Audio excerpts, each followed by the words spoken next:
mute so that all our little fiddles and diddles in the background don't get echoed across our prominent speakers. So, so that's the essence of it, and the welcome. Brother Omowale, I still want you to come closer. I'm not sure that's going to be possible the way that it's set out. Well, so maybe the flip chart needs to come closer. Maybe because if you're going to use it at the moment, it can't be read. So, okay. Right. Okay. So let me see. The cables can only go that far. Okay. I can try something else. Just a moment. Well, you've got time to unplug and jiggle cables. You try. Okay. Flip chart as Royston suggested, a little bit closer to the camera. I can barely see what the writing on the flip chart, but it'd be better if it was brought forward a little bit more. Okay. All right.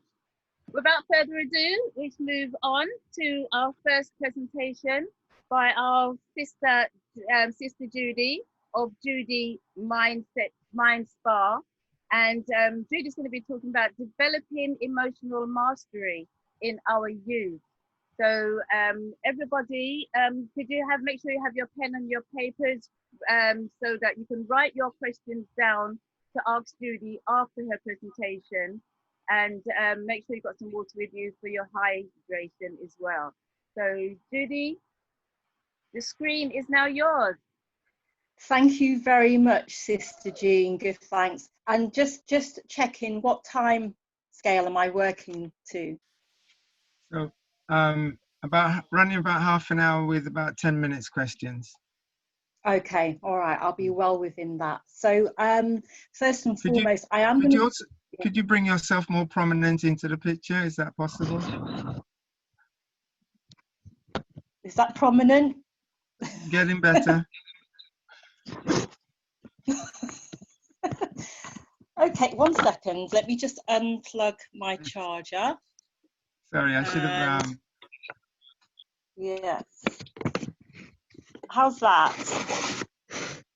That's a lot better. Thank you. Okay, all right. Okay, well, greetings, brothers and sisters.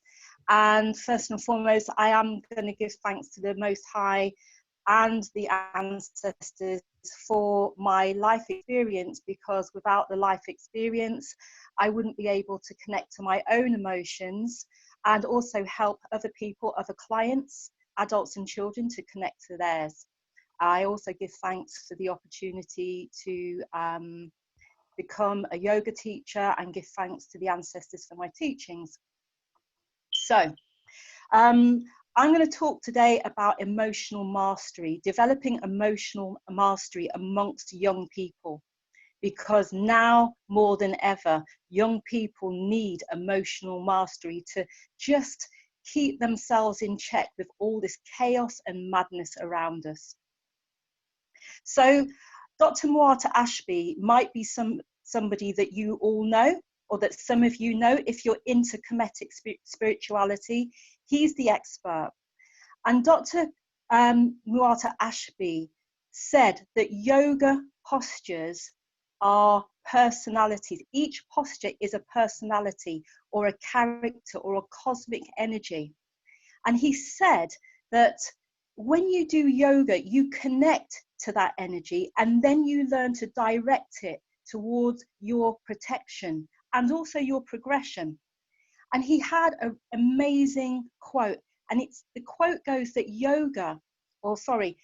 stories carry a message to the heart of a listener and they reveal hidden truths. So each yoga posture tells a story. So I want to really share a story about my journey into emotional mastery using yoga and the storytelling in yoga. So about 10 years ago, I experienced a lot of loss, a lot of change. I had massive financial stresses.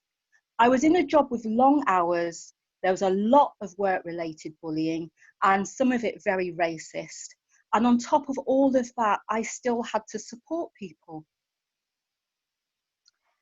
So in order to get through all of that, in order to rise to the challenge, to problem solve and still be this constant nurturing provider, I actually disconnected from my raw emotion, the fear, the anxiety, the sadness, the sleepless night, and I pushed it down.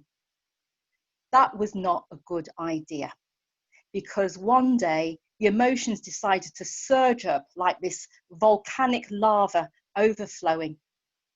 And it was at that time I realized that I needed to get back to my yoga practice. So I went out into Streatham Common, and I was taught by Basu Sematawi. He taught the em-Hru Egyptian yoga system.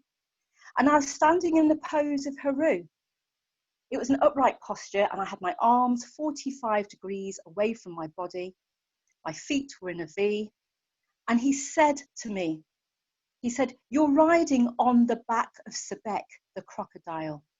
In your left hand, you are carrying a rat, the cobra. In your right hand, Selket, the scorpion. You have the courage of Horumaket, the lion, in your heart. And you must never let external forces shift your internal energy."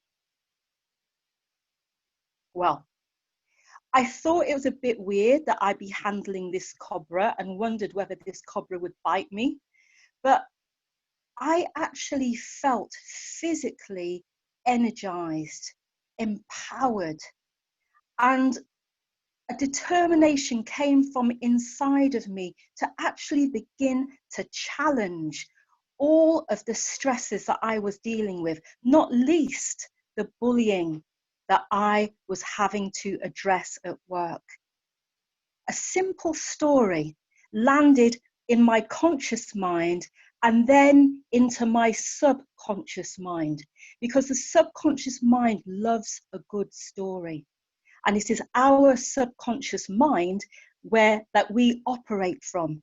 That's where our programming is. And I began to think about the importance of stories in my work, particularly with adults and young people who were not engaging with cognitive behavior therapy or counseling. And I began to train as a em-Hru yoga instructor and also really devour the stories. And I'm going to now tell you a story about how I applied the yoga stories in my work with a young person in order to develop her emotional mastery. But before I even go down that route, I just want to sum up emotional mastery for you. Emotional mastery is our ability to connect to the rawness and the realness of our emotions. And then when we connect to them without feeling overwhelmed by them, when we connect to them, we're able to direct them towards our protection and even our progression. So let me tell you about this young person. This is a true story, but I'm going to kind of not mention names. So this young person, she was a really pretty girl, but a little bit socially awkward, and she had been relentlessly bullied. She had parents that came from African background, real grafters, and they just could not understand why she was so vulnerable. They provided her with everything that she could need, and they couldn't get why she just wasn't more resilient like her brother. Well, the young girl came because she'd written a suicide note, and also a note wanting her revenge against the people that were bullying her at school. When she came to see me, she was really, really, really polite. She just agreed with everything I said. And I kind of realized that the counseling and the counseling and the cognitive behavior therapy, it wasn't touching the sides. She was too scared to touch her emotions. And her mood and low self-esteem, they were below sea level. You could see it. She was still feeling suicidal. So I had to sit back and just wait for that teachable moment, that right moment to cast my hook as a counsellor in this situation. So I used to ask lots of random questions about her day and about school. And then she told me that she had a lesson on Greek legends about Isis and Horus and Osiris. And she actually seemed quite passionate about this. So I sat back and I said, do you know that that story comes from ancient Egypt, or Kemet, the land of the black? Well, she really dismissed that, because in her head and in her experience, she felt that black people were just despised and looked down upon. And she was actually quite uncomfortable with her identity. She associated it with being harsh, having to be hard, and being persecuted. She never appreciated or imagined that she came from a great nation. And she needed convincing.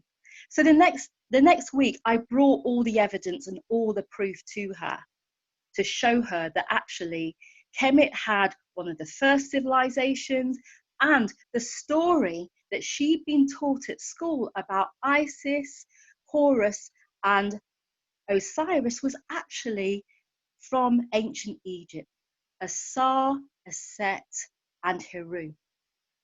So I invited her really to hear that story from me, just to see if she'd be interested and curious about it, because I really wanted to engage with her.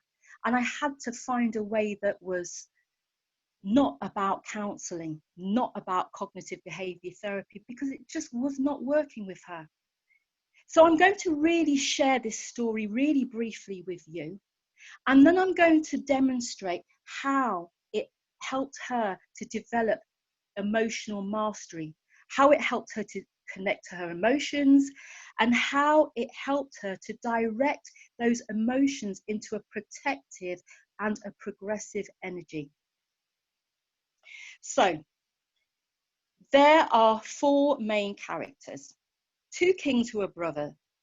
The king of soul, i.e. not James Brown, but the soul, the essence and the energy that we have inside us that connects us to the supreme being. And the ego king, they're brothers. And they were married to two sisters.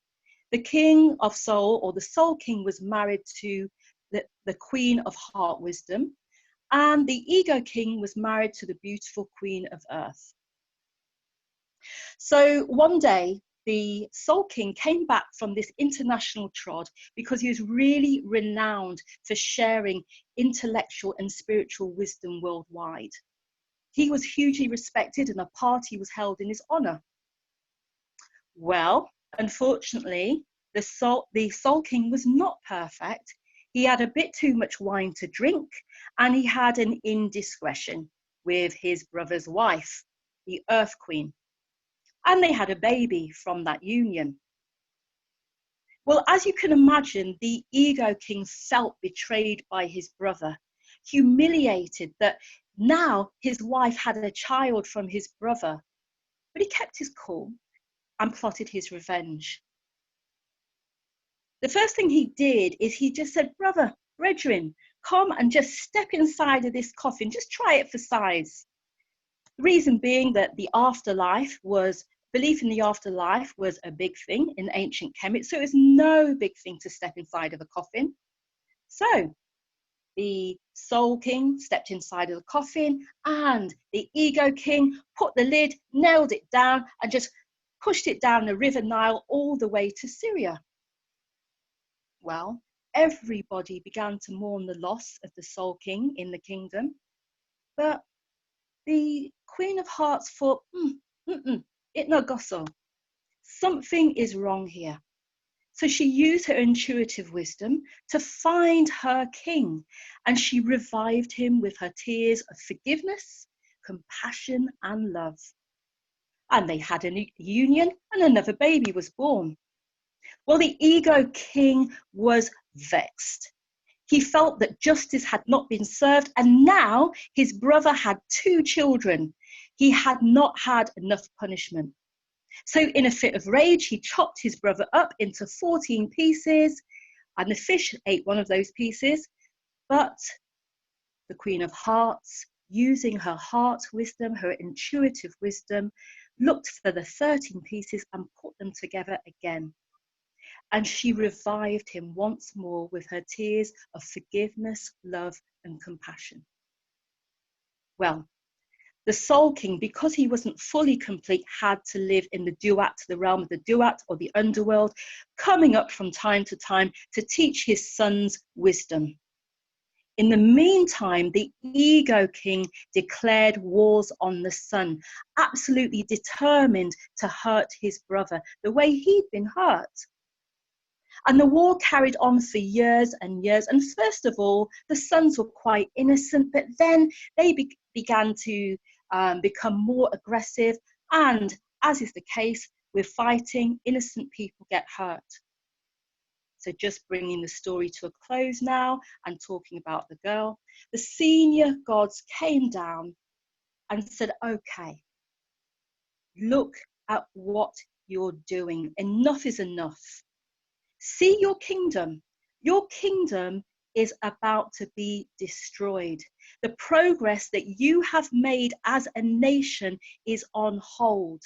And there's actually a greater villain in town, the evil serpent Apopis, who is threatening to destroy your progression and also destroy you as a race.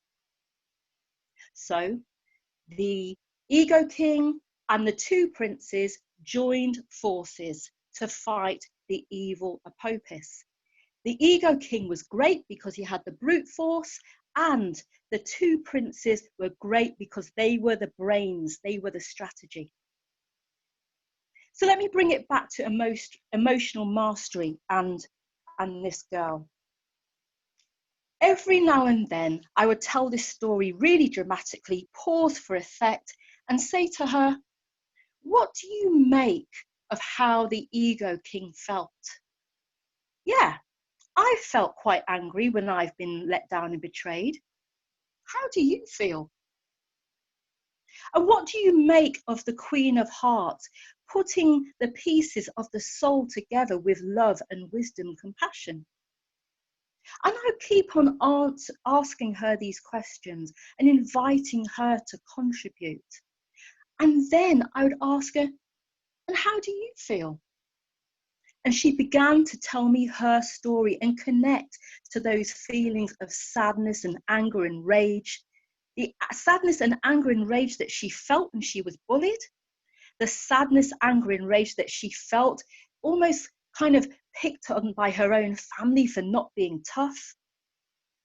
And also, she began to connect to the need to love herself and to put herself together again.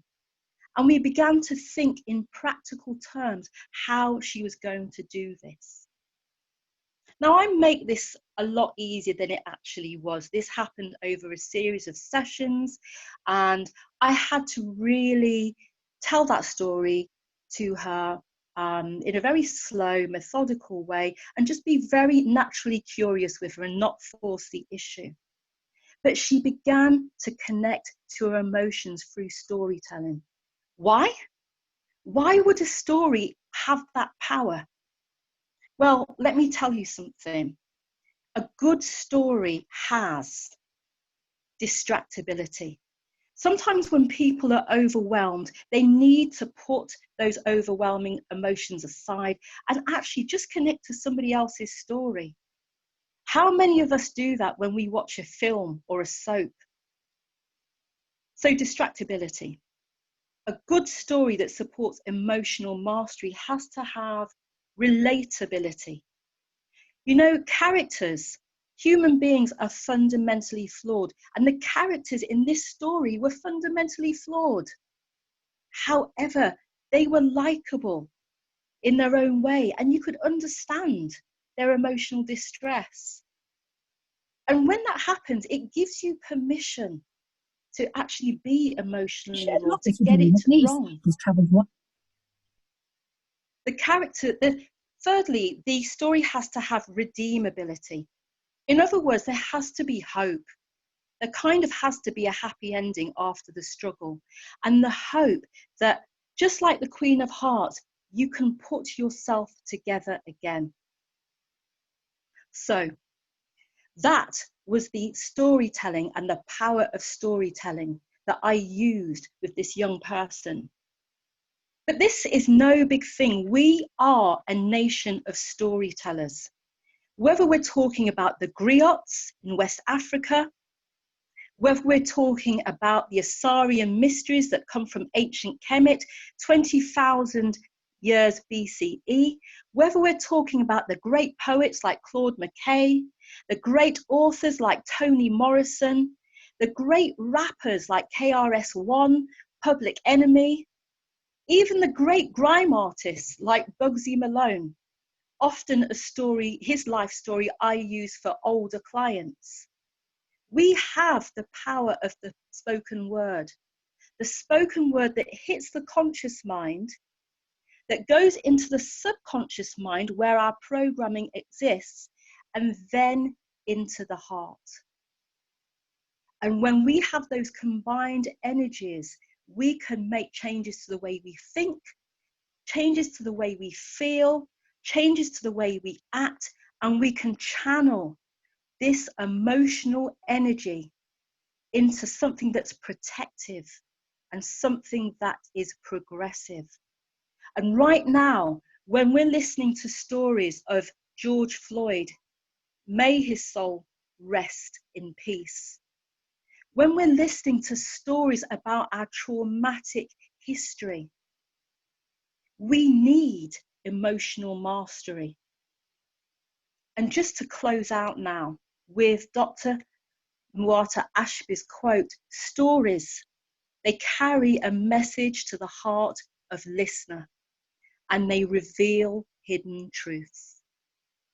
Okay, thank you very much for listening to my story, the girl's story, and a very brief story of the Assyrian mysteries. Thank you very much. Thank you. Nice one. Has anybody got any questions? Just unmute yourself. And ask away. Delroy, thank you, Sister Judy. Beautiful storytelling and work. Is there a relationship between the stories of Kemet and the stories of Ifa? It seems similar in terms of the story that you told. Okay, you know, to be quite honest, I really need to develop my knowledge of Ifa, but I am very aware that during the many invasions of Kemet by the Persians, the Assyrians, and the Rome, that there was, as it were, an exodus from Kemet into West Africa. And I'm very aware also that in the Dogon tribe, that there is a direct link between their stories and their cultural practices and Kemet. So my sense would be, yes, that there would be a connection because there was this exodus that came from Kemet. Thanks. Greetings, Auntie Jean, and greetings to Sister Greetings, Judy. how are you doing? I'm good, thank you very much. I just want to give thanks to Sister Judy. Incredible presentation. I learned a lot from listening. Could you, yes, give thanks, my sister, blessed love. Could you just remind me and the rest of us listening in, please, of the full name of the author? Because I'm familiar with the author, but if you could just say it again so I can write it down. Okay. And just so kindly complete the quote again. You said stories are messages to the heart of the listener. And what was the rest of it, please? And they reveal hidden truths. Wonderful. Thank you very much indeed, sister. Yeah. And it's Dr. Muata Ashby. And you can actually get the story in, there's a book called Egyptian Yoga, Tef, P-H-E-F, Netaru, N-E-T-A-R-U, Movement of the Gods and Goddesses. And it has a really beautiful story about the Assyrian mysteries and lots of other stories as well. Can I invite you when you finish to put that reference in the chat, please? Yeah, sure. Thank you. Thank you. Marlene? Sister Santa Sana. Thank you. Hi. I'd like to ask you, is it something relating to the Bible? Because I could hear some biblical stuff in it as well. And how does it, you know, relate? Carry on. Okay. Wow, that's a really deep question. That's a really deep question. I would definitely say that I feel it does relate to the Bible because of the themes in which we have to challenge our ego and almost have a battle with our own ego. The themes of forgiveness, of compassion, and of course there's you know, the three major players actually in the Assyrian mysteries are of course a Set, a Sa, and Em-Hru. So of course we have the Trinity in the Bible as well, and you know, big supporters of Kemetic spirituality said that often that the Kemetic stories came before the Bible, and that the Egyptian book of coming forth by day, or the Egyptian book of the dead, actually informed the Old Testament. There are other people that actually say that the wisdom of Solomon and Proverbs came from Kemet. So what I focus on is the similar themes of emotional mastery, the importance of emotional mastery for our protection and our progression. But yeah, there are links there. And I noticed that Galactic Glide has put something in the chat that will speak to that. Okay, thank you. Yeah, You're most welcome. Yes, yeah. I've always thought there's a connection there. Yeah, because I mean, carry on, sorry. No, it's okay, you carry on.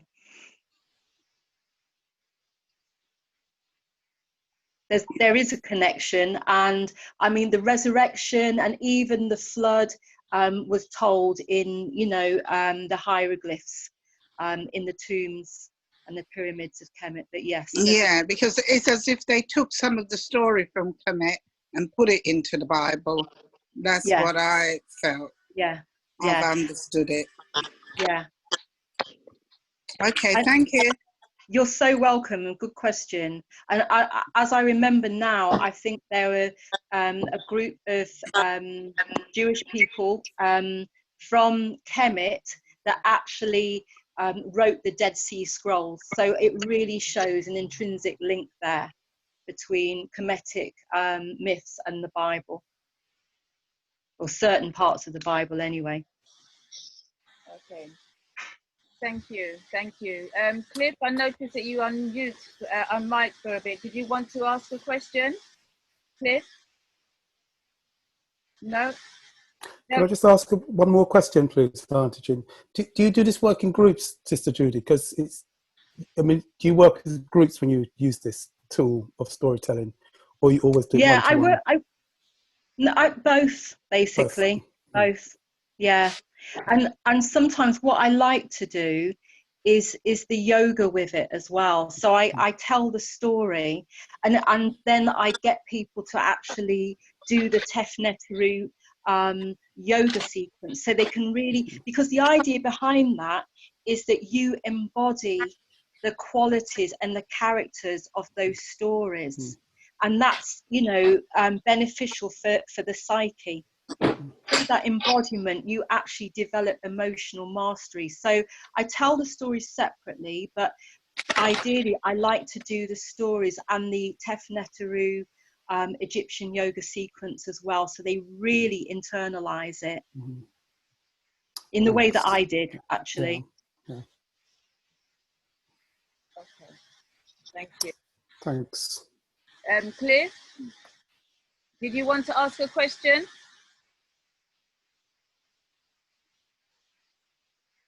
No? Okay, anybody else would like to ask a question? Sister Judy, I've heard it said that adults who've had stories read to them as a child become more adept at problem solving on the basis that we learn with stories as a beginning, a middle, and an end. And often with a story, there's a happy ending, there's a resolution.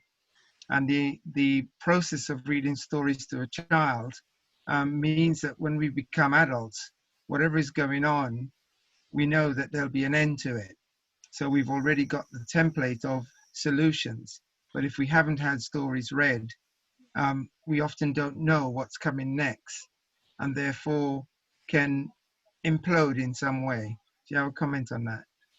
Yeah, I'm going to comment on your word template, because, you know, 95% of what we do comes from our subconscious mind.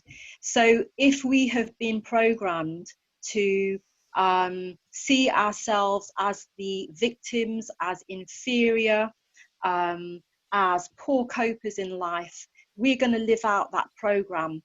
But when you hear stories, you are being programmed in the nicest possible way. As you said, to come across problems, to feel those problems, to feel that vulnerability, but to be able to rise above that vulnerability.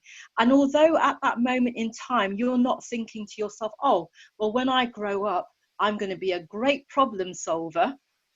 Just in the same way I was standing in the pose of em-Hru, not planning my life, okay, you feel it.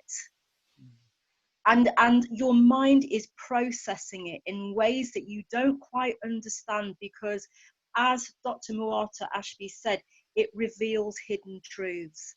And a bit like a computer, you process it and you bring that program back up when you need it.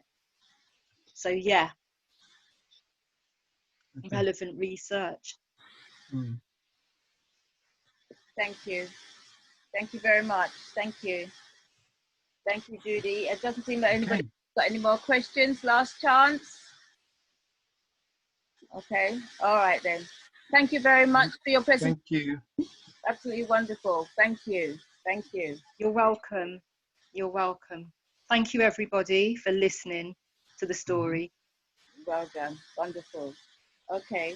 With that now, we shall move on to our brother Omowale. And Omowale is going to be talking about the strategies of Marcus Garvey. And so may I again remind you to write your questions down when it comes up during the presentation, and ask the questions afterwards. Or you can put your questions in this chat. And I shall put the screen over to you, Omowale. Now the screen is now yours. Okay, thank you very much, my sister. My name is Omowale em-Hru. And I'm not actually going to talk about the strategy of Garvey today. I'm seeing this as part of a series. And so I'm just going to go to the beginning and talk about the birth of Garvey and attempt to contextualize some of the issues around the birth of Garvey that would have influenced his development in the way that you know, he came forward to us as a people. But before I do that, let me just say a little something about my association, so the things that caused me to feel an association with Marcus Garvey. So Marcus Garvey was born on the 17th of August, 1887, an important day to remember. He crossed to meet the ancestors on the 10th of June, 1940, another important day to remember. On the 11th of November 1964, Marcus Garvey was made the first national hero of the island of Jamaica. And so another important day to remember in relation to Garvey. There are lots of important dates, but these three are ones that I'm going to highlight. Now, my father was born on the 17th of August, 1906. So a few years after after Garvey, 19 years after Garvey. We were born on the same day. My mother crossed to meet the ancestors on the 10th of June, 1999. So that was literally 59 years to the day that Marcus Garvey crossed to meet the ancestors. So immediately, I had this personal sense of connection with Marcus Garvey, which, you know, to some extent has helped to inspire my interest in him. My first love was born on the 11th of November, 1964. So she was born on the day that Marcus Garvey was made Jamaica's first national hero, although she's not from St. Anne, which is where Marcus Garvey was born. Our daughter was born on the 21st of February, 1981. So that many of us will know is the anniversary of the assassination of Malcolm X. Malcolm X grew up effectively in the UNIA. His parents were both senior officers in the UNIA, and Malcolm X used to go to meetings as a child with his father. So again, this strong sense of connection. My eldest son was born on the 11th of November 1992. So he was born on the, you know, on the anniversary of the date that Marcus Garvey was made Jamaica's first national hero. Now, many of us will know that Marcus Garvey actually died here in Britain. And he was buried in northwest London. Many of us know it as Kensal Green Cemetery, but actually there are two cemeteries there. One is called Kensal Green Cemetery, the other one is called St. Mary's. And he was buried, well, not actually buried, but put into the catacombs in that cemetery. And he stayed there until October 1964, when his body was exhumed and returned to Jamaica. But I have many family members buried within meters of where Marcus Garvey lay. So my brother, who crossed to meet the ancestors in 1961, was about 30 meters from where Garvey lay. My father, who crossed to meet the ancestors in 1970, is about 50 meters from where Garvey was initially laid to rest, although he was not there. Marcus Garvey had been returned, his remains had been returned to Jamaica before my father was buried there.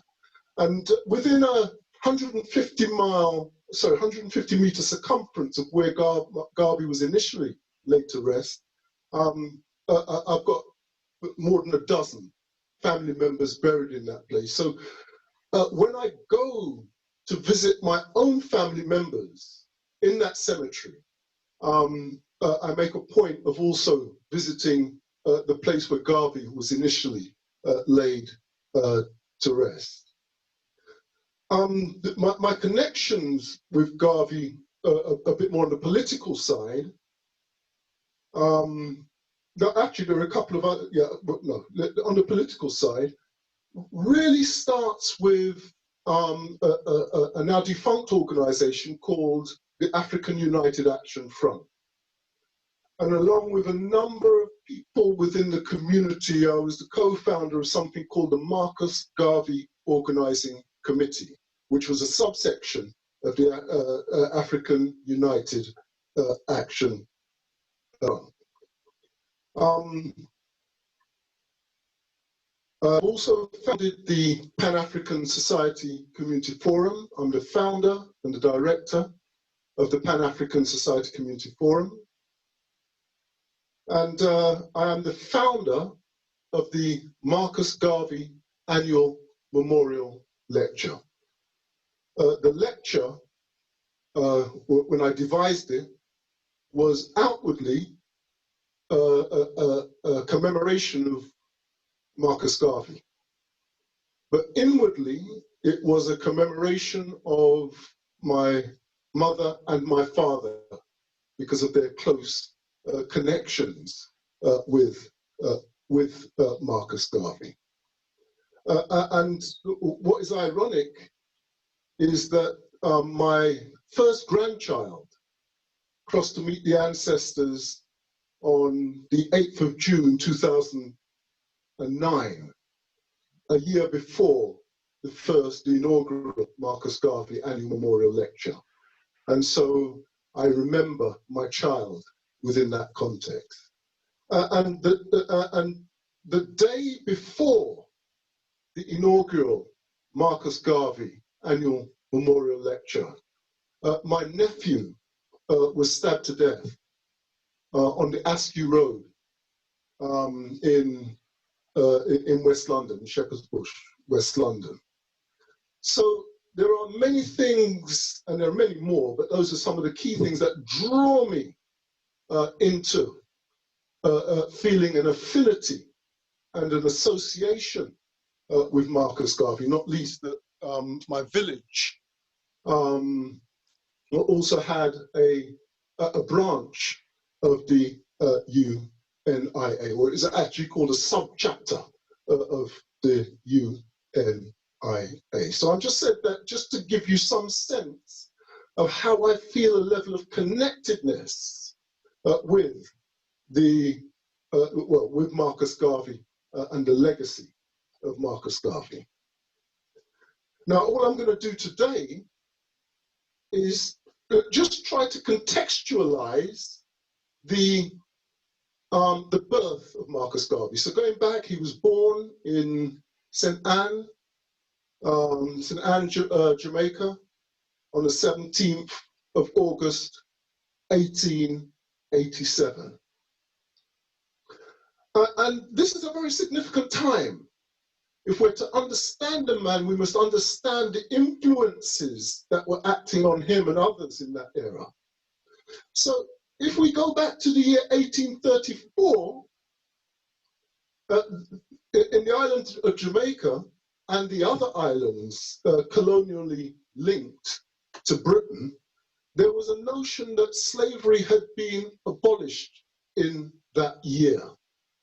So Marcus Garvey was born into a generation that was not itself enslaved in that formal sense, but had adults all around him who had experienced firsthand what it was to be enslaved. This is a critical influence. And if we understand that in 1832, you had the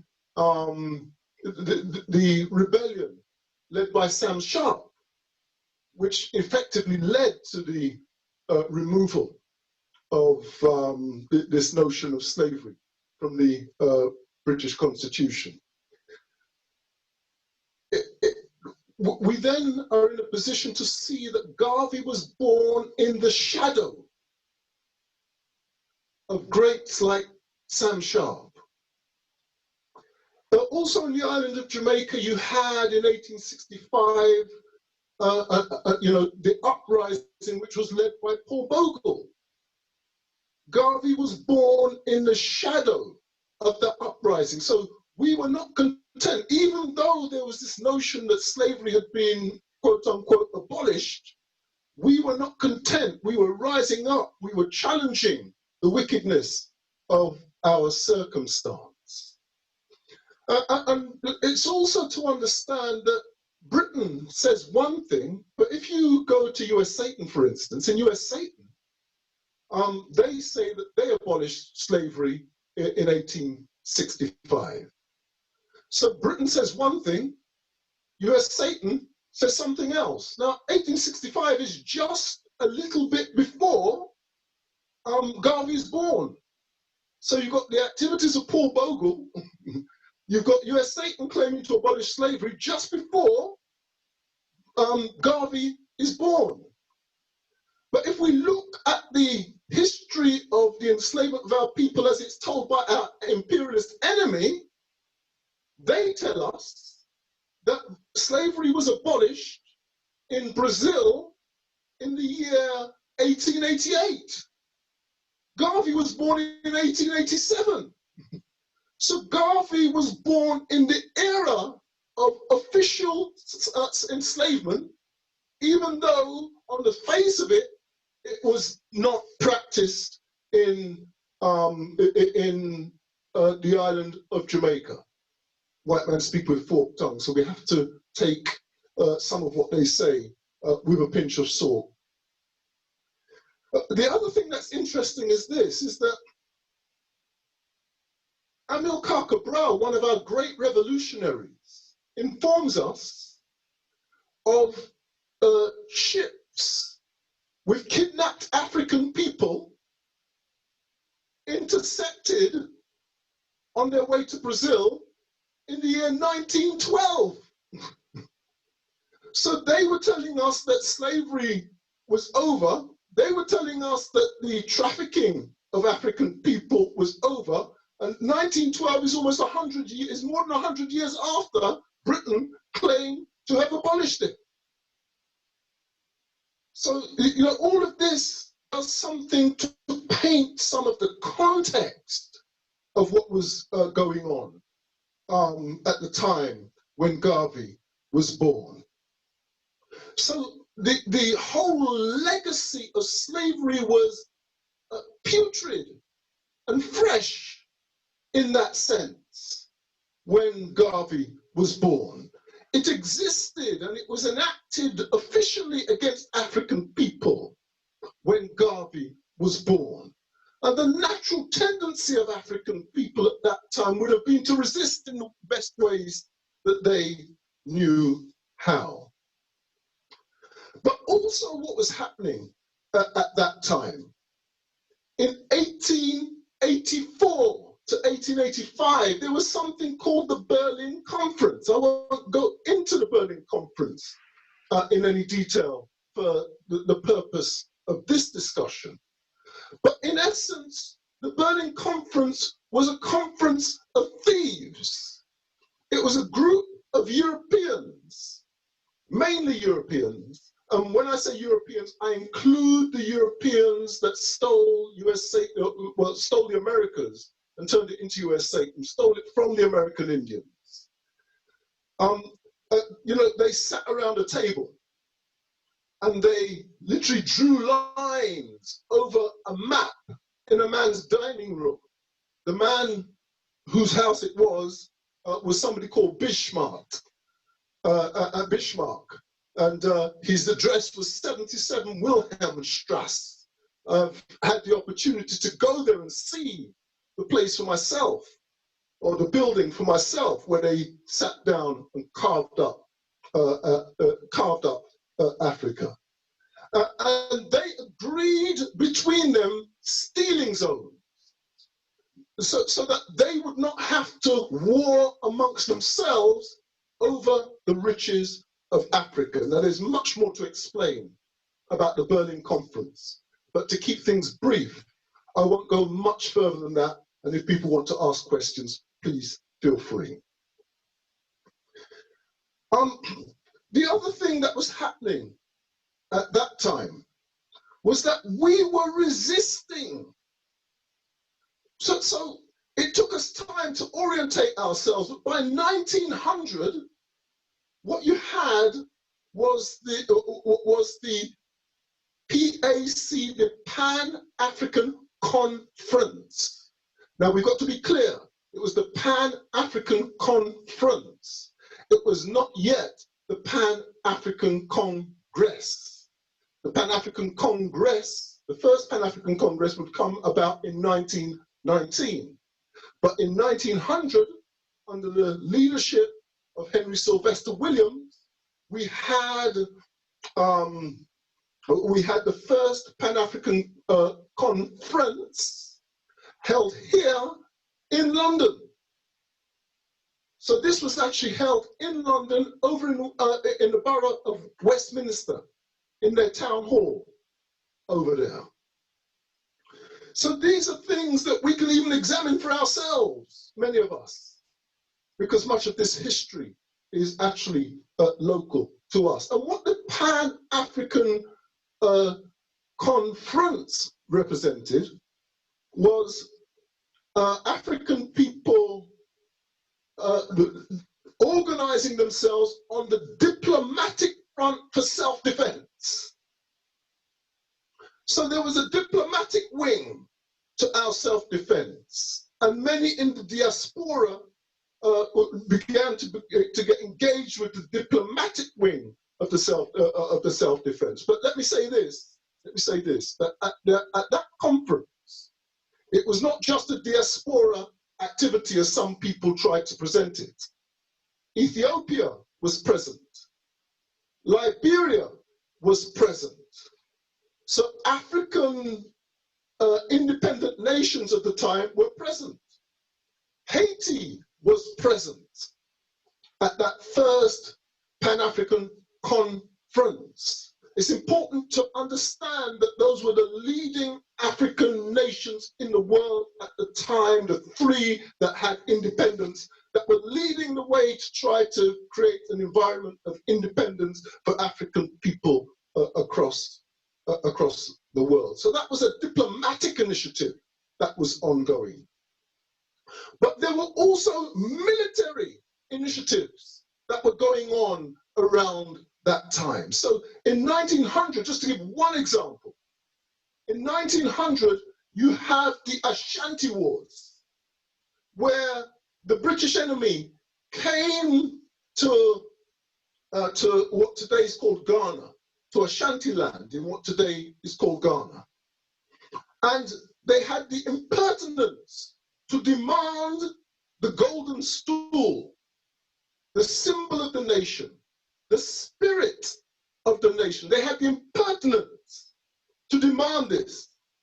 And then they threatened that they would go to war with us if we didn't hand them the spiritual essence of our nation. Now, the men actually acceded and were considering handing over the golden stool in order to avoid warring with the British, whom they feared. But it was the women who stood up and told them, and this is Yaa Asantewaa in particular, the great Yaa Asantewaa in particular, who told the men that if you will not fight, we will fight instead, and shamed the men into doing what was the man's duty to do, to fight for the defense of the golden stool. So the men were shamed into fighting, but eventually they did fight. And contrary to the way that Europeans report that history, contrary to the way that they report that history, we were never defeated. How can I say that we were never defeated when we were colonized?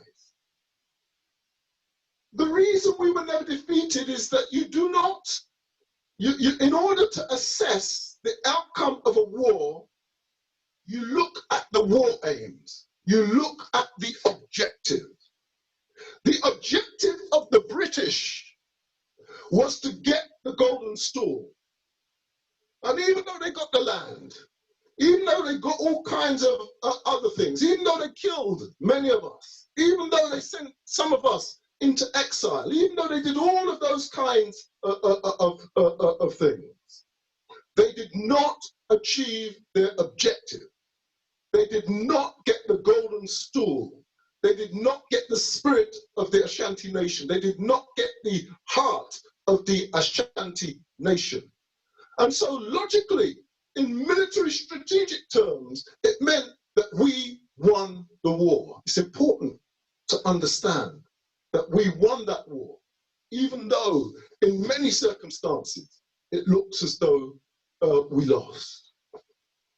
So There are many examples, but I've just chosen the Ashanti example as one.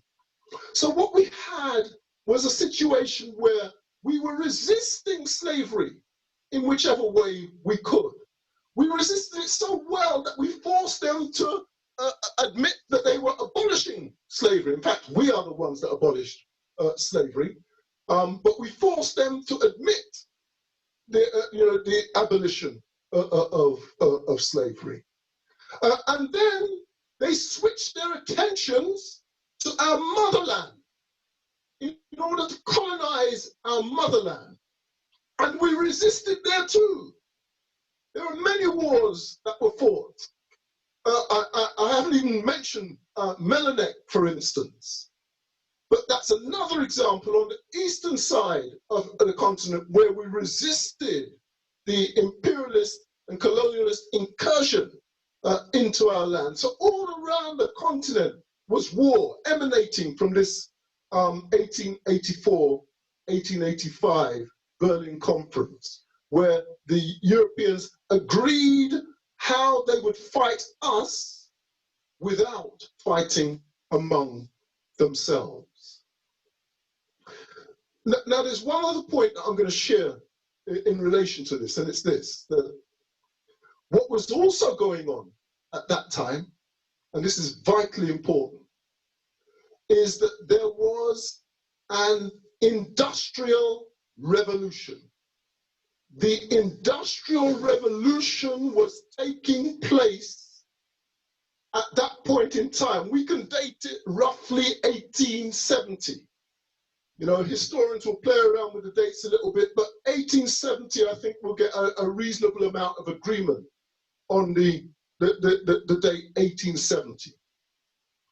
And so this is the point in history where Europe, the place where the Industrial Revolution is taking place, leapfrogs effectively the rest of humanity and catapults themselves into pole position. And how does that happen? It happens because of the wealth that they built up on the free labor, not even the free labor, the stolen labor of African people. They stole our labor and they built up such massive, massive amounts of wealth, such massive amounts of wealth, mind-boggling amounts of wealth, that, you know, they had to find something to do with it. And so what they did with it is they invested it. And they invested it to create new technology. They talk about the spinning jenny, for instance, yeah, which was to process the cotton and all these kinds of things, wool and those kinds of things. This was the beginning of the period when we would see things like motor cars being developed, like telephones being developed. They would come a little bit later.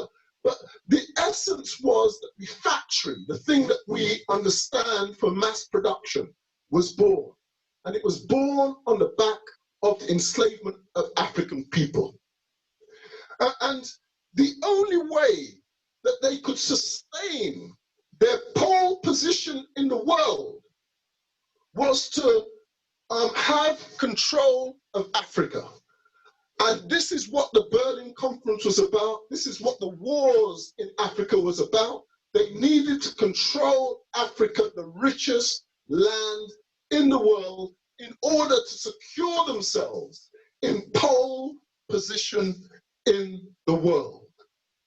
Now, I'm just painting a context now. These were the years surrounding the birth of Marcus Garvey. And many of us couldn't work out what was going on. But the genius of Garvey is that he could work out what was going on. Not by himself, obviously, but he could work out what was going on. He could work out the importance of Africa to the whole world. And he could work out that the reason that we are impoverished is because we don't control Africa. And so this marks his seminal contribution to not only develop that understanding, but to be able to develop strategies around that understanding and to develop organization around that understanding for what he called African redemption. So I'm going to stop there because I could talk for a lot longer. I really could talk for a lot longer, but I'm going to stop there because the aim today was merely to paint a context to the birth of Garvey, to identify some of the forces that would have been acting on Garvey, that would have influenced his behavior, that would have influenced him to become the kind of person that he was. And you know, when I come back again, I will talk about some of the influences on Garvey which were closer to home. His parents, his mentors, the people around him, etc., who also influenced him. But we've started far out for today, and we're going to come in bit by bit. I'll stop there. Thank you so much. Thank you, Omowale. That's very insightful, and there's a lot of information there that, as I said, I didn't even know. So, has anybody else out there got any questions? I don't have a question, but I really feel it's so important for us directors and people interested in getting involved in the Garvey Village to have this context of Garvey in terms of his birth and what was going on in the world at the time. And as you maybe people appreciate, you know, life is cyclical, and I think there's lots of changes taking place on planet Earth at this time, and it's really crucial for us to know where we are in relation to some of those changes and what we need to do going forward in terms of repair for ourselves and the continent. I'll stop there. Thank you. Thank you. Has anybody got any questions? Anybody? Somebody? Thanks, Omowale. It was more a reflection in a way, because you use a particular approach. So I'm just kind of building what Patricia just said. Do you have a picture of where we might be at now? And I'm thinking, you know, both. There's been two what I call disruptions recently. Yeah. So do you have a picture and a framework? And also, because when I'm hearing you speak, I'm hearing like it's like there were particular influences, call it energies as well, that enable certain things to happen and for a particular person consciousness to arise at that particular point. So how do you see now, if that's a question you feel you can answer? That is a critically important question. And anybody who you know, regards themselves as an organizer in the area of African liberation must have some kind of response to that question.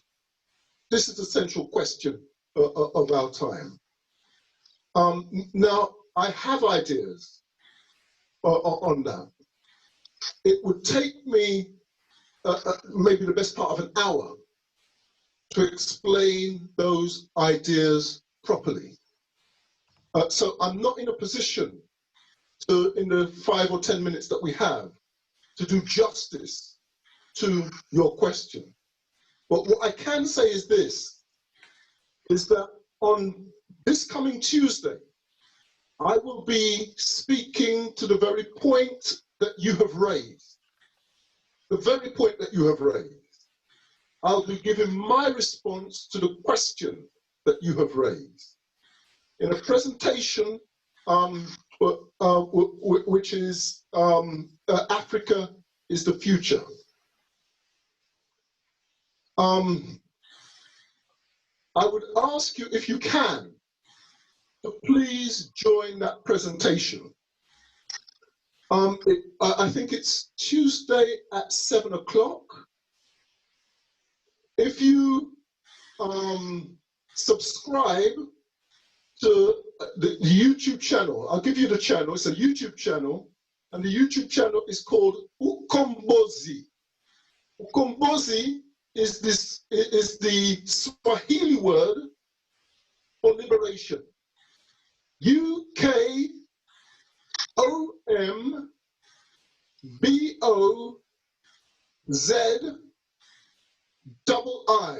Now, the correct spelling has one I, but to distinguish the Ukombozi that we speak of, we have put two I's. So it's UKOMBOZII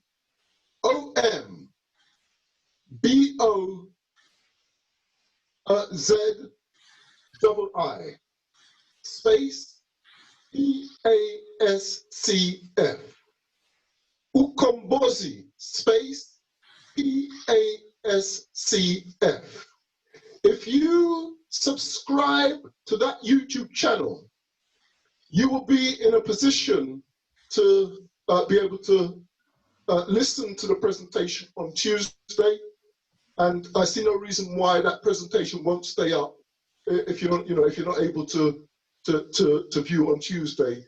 You probably will find that you can view it at another time. So I'm sorry, I know I haven't answered your question, but I do intend to give a reasonable response to that question this coming Tuesday on the Ukombozi PASCF YouTube channel.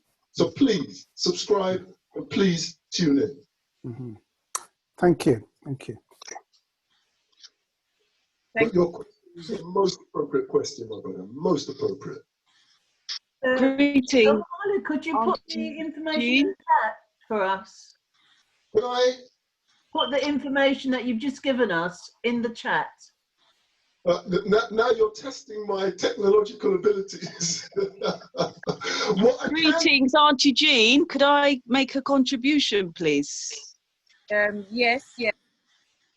I just first of all wanted to say a big thank you to Brother Omowale, who gave a very important contribution to the whole era and epoch of Marcus Messiah Garvey.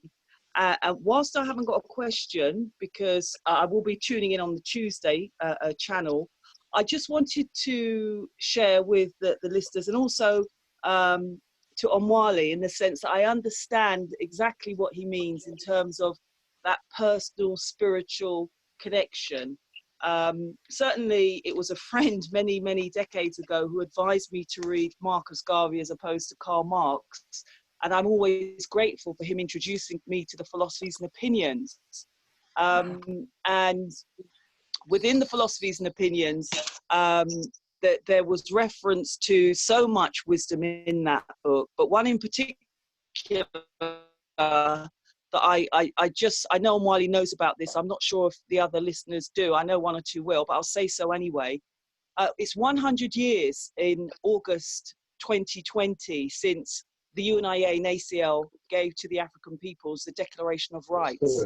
And if anyone's read that document, then they will see my family name is actually among the 120 something other people that actually signed that document. And I'm very proud of the fact that my family was up there in the top 10 actually. But for me, the important thing is, even if my family name wasn't there, the message of Garvey is so powerful, and Africa Unite and Peoples of Africa First drew me to Marcus Garvey's, whether our names are listed or not, from 1920. You know, the message was for all of us, Jamaica, Africa, you know, Brother Omowale, and thank you again, Auntie June. Thank you. I see Marlene, you have your hand up. Would you like to ask a question?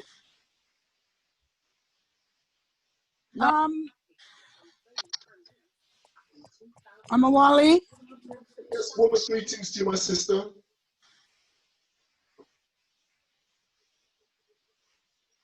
Would you like muted. Questions, Marlene? You're muted. You're muted. Unmute yourself, sis. Okay. Can you hear me now? We can hear you loud and clear. Thank you. Okay. What I'd like to ask, Omowale, is there anyone that you think in our era that has come close to Marcus Garvey? Not remotely. Not remotely. I mean, the measure of Garvey's contribution is phenomenal. You know, in the early 1920s, he told us that there were 6 million members of the UNIA, spread all around the world, chapters all around the world. In 1928, he came here to England and spoke at the so-called Royal Albert Hall. And there he told us that there were 11 million members. Now, we don't even scratch the surface of that caliber of organizing. And there's no African in the world today that reaches that level. And it's not about individuals. Garvey was a great individual, but it's actually not about individuals. It's actually about the effectiveness of our organization. If we build powerful organizations, those organizations will pull out our best and put them forward. At the moment, we tend to focus on this idea that that everybody wants to be a leader. It's the wrong area to focus. The area to focus is to build mass organization. And the mass organization will put its best people forward. And Garvey built mass organization. And he was repaid by being put forward as the President General of the UNIA. So no, there's no one in his category at this point in history. We may find with the major changes that are going on now that organization may emerge which will produce leaders of the caliber of Garvey, leaders of the caliber of em-Hru, leaders of the caliber of Malcolm X, leaders of the caliber of Amilcar Cabral. But our context, or what happens over the next months and years, will be an indicator of that. So I'm sorry if I couldn't be any clearer, but there's nothing in Garvey's category right now. Thank you so much. We have to stop it right there. Thank you for all the information you have, and looking forward to your return in, is it August?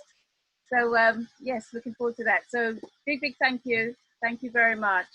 Yeah, thank you for having me.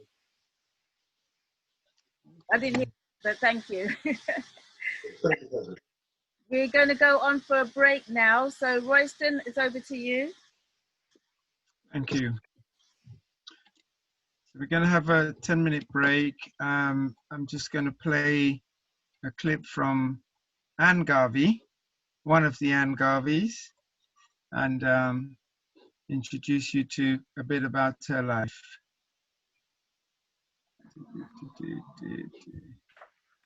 Do you mean Amy Garvey? Amy, sorry. Thank you.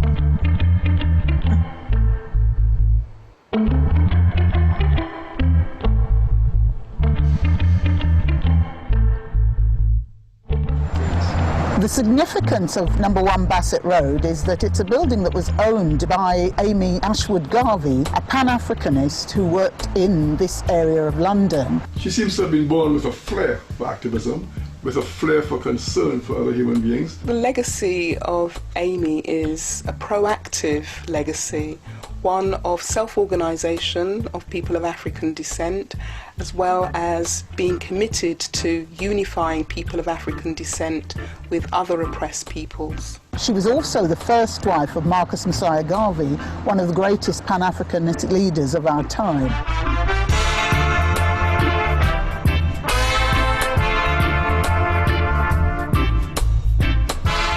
Amy Ashwood Garvey was born in Jamaica around 1897. She was then taken by her parents to Panama, where she spent most of her childhood, and then returned to Jamaica with her mother.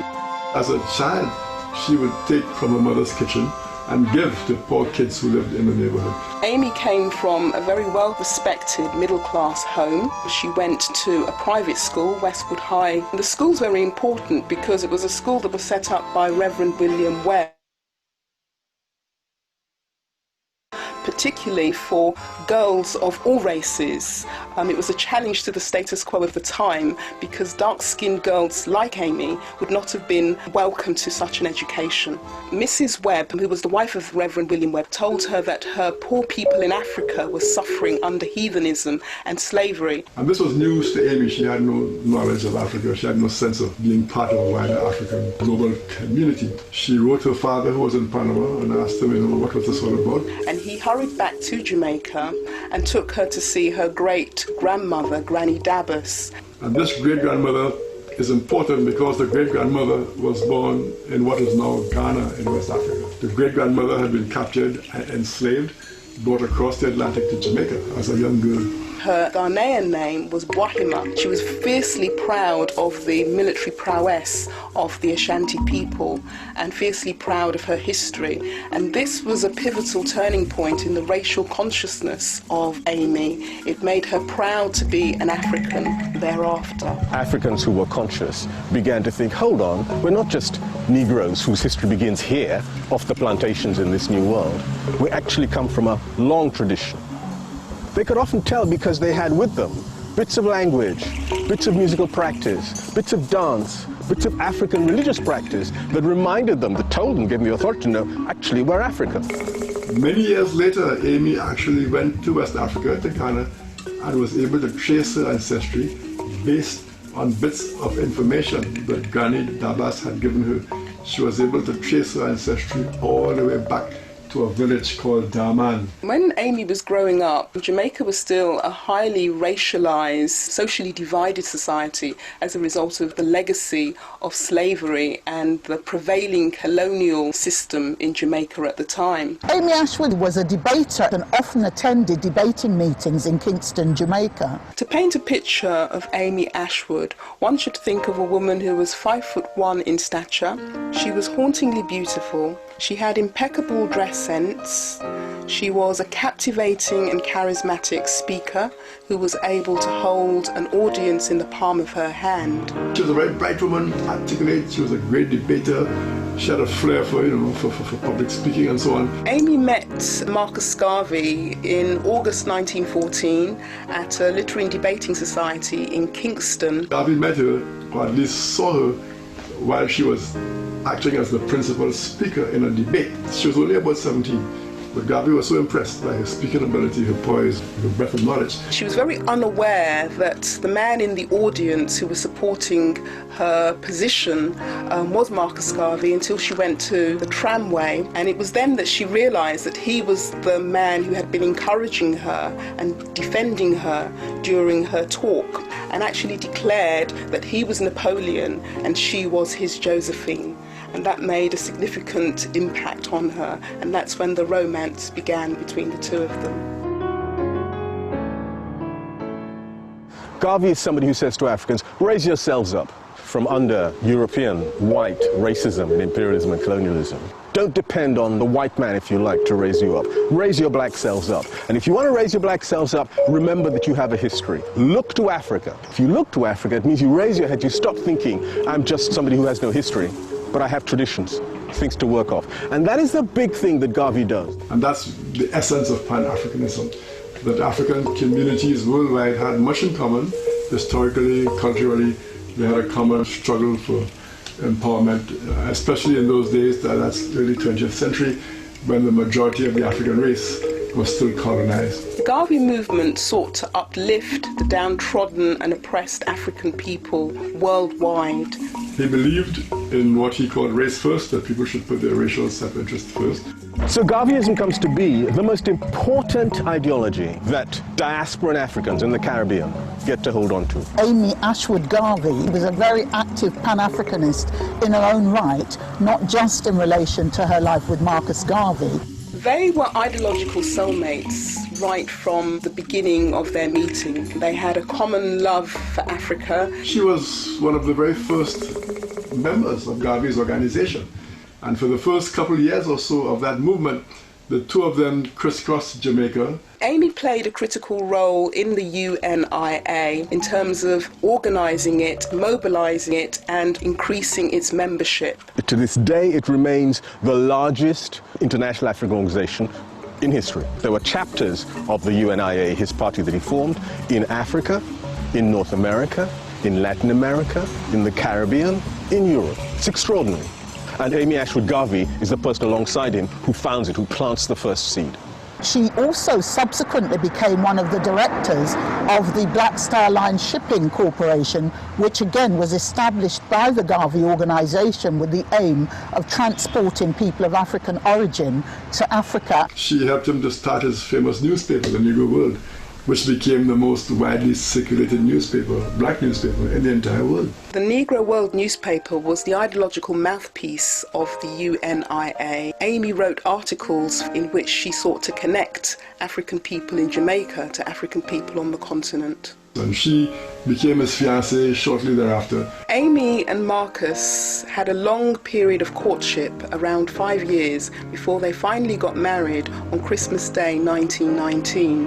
At their wedding, a huge number of family members and friends and associates from the UNIA attended to celebrate Napoleon and Josephine coming together. They didn't have a very long marriage, unfortunately, divorcing only 2 or 3 months after they got married. Factors that led to the breakdown in the marriage are complex. There were accusations of infidelities on both sides, as well as the fact that we have two very larger-than-life, magnetic and charismatic figures. It is true that her marriage with Marcus Garvey didn't last for very long, but she continued to be concerned about, in a way, supporting the struggle that she'd initiated with him, but also having a claim to defining it in a way. She tried to develop the woman's aspect of her ideas more when she left Garvey. On the one hand, she was burdened by Garvey's presence, and yet at the same time, she clung to Garvey's presence. It's a kind of a contradiction. She couldn't let him go. I guess she felt that he had been too important a part of her life, and she to his. She continued her Pan-African work around the world when she visited places in the Caribbean and in Africa. In her whole life, she never spent more than 5 years in any one country. In the 1920s, early 30s, she had a stint in musical comedy production in the States. She travelled widely around the world looking at the issues affecting people of African origin in her time.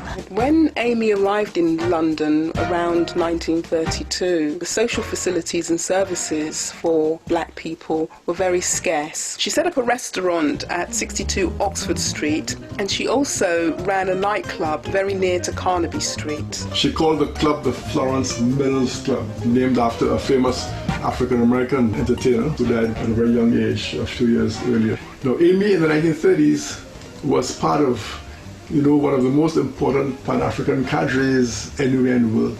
The restaurant became a very important meeting place for some of Africa and the Caribbean's future leaders. Where many political activists of the time would meet, have political debates, talking about political activity and actually planning events that would overthrow colonialism. The whole of Africa, with the exception of Liberia and Ethiopia, had been colonized by all the European powers. Britain had the lion's share of colonial territories. African people were subjected to forced labor, and they were subjected to extracting cash crops such as agricultural products and diamonds and tin and copper. Africans did not have a political voice. She founded the Nigerian Progress Union, which later became the West African Students Union, or WASU, one of the most important organizations in the history of Pan-Africanism. A lot of very famous people came through WASU.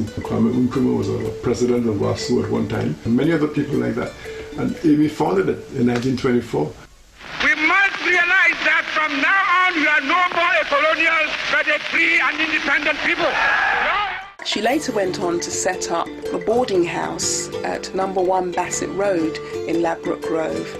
She also offered a restaurant, it was a community centre, a welfare centre, as well as supporting private businesses such as laundry and catering services. She also, in her community centre, which is here at 1 Bassett Road, provided housing, social advice for people who had come from the Caribbean, also people from the Americas and other parts of Africa, and here in the UK. And wherever she went, she had that kind of impact. She toured the Caribbean, for example, in the 1950s. She toured West Africa in the 60s, in both places, organizing women, building women's movements. So she had a great impact during her lifetime, and that impact was greatly facilitated by her constant travel. Em-Hru Garvey has inspired me personally. When I was writing my book, Women in the Garvey Movement, I felt that she was someone who the world needed to know about in terms of her activism on behalf of women, her activism on behalf of African people across the globe. She was a champion in terms of political campaigning for the rights of black people. What I find inspiring about the legacy of Amy is that she was a woman of persistence, determination and courage in a highly male-dominated world, and yet she persevered in her commitment to anti-imperialism and Pan-Africanism. And in the context and the era of the time in which she lived, she is a magnificent symbol and inspiration for women of African descent like myself, and women of all ethnic backgrounds. It's interesting that the focus on who did what and who was important in the struggle gets wider and wider. It's important and significant that at last on that house where I first met Em-Hru Garvey, on the house at number 1 Bassett Road where she lived, there now sits a community plaque saying Em-Hru Garvey lived here. Why is it important to recognize Em-Hru Garvey in a blue plaque? Because the community in which she lived and worked needs to remember her, and for those who don't know her, to learn about her, so that the present community can appreciate the history of the very community in which they live and the part that she played in it.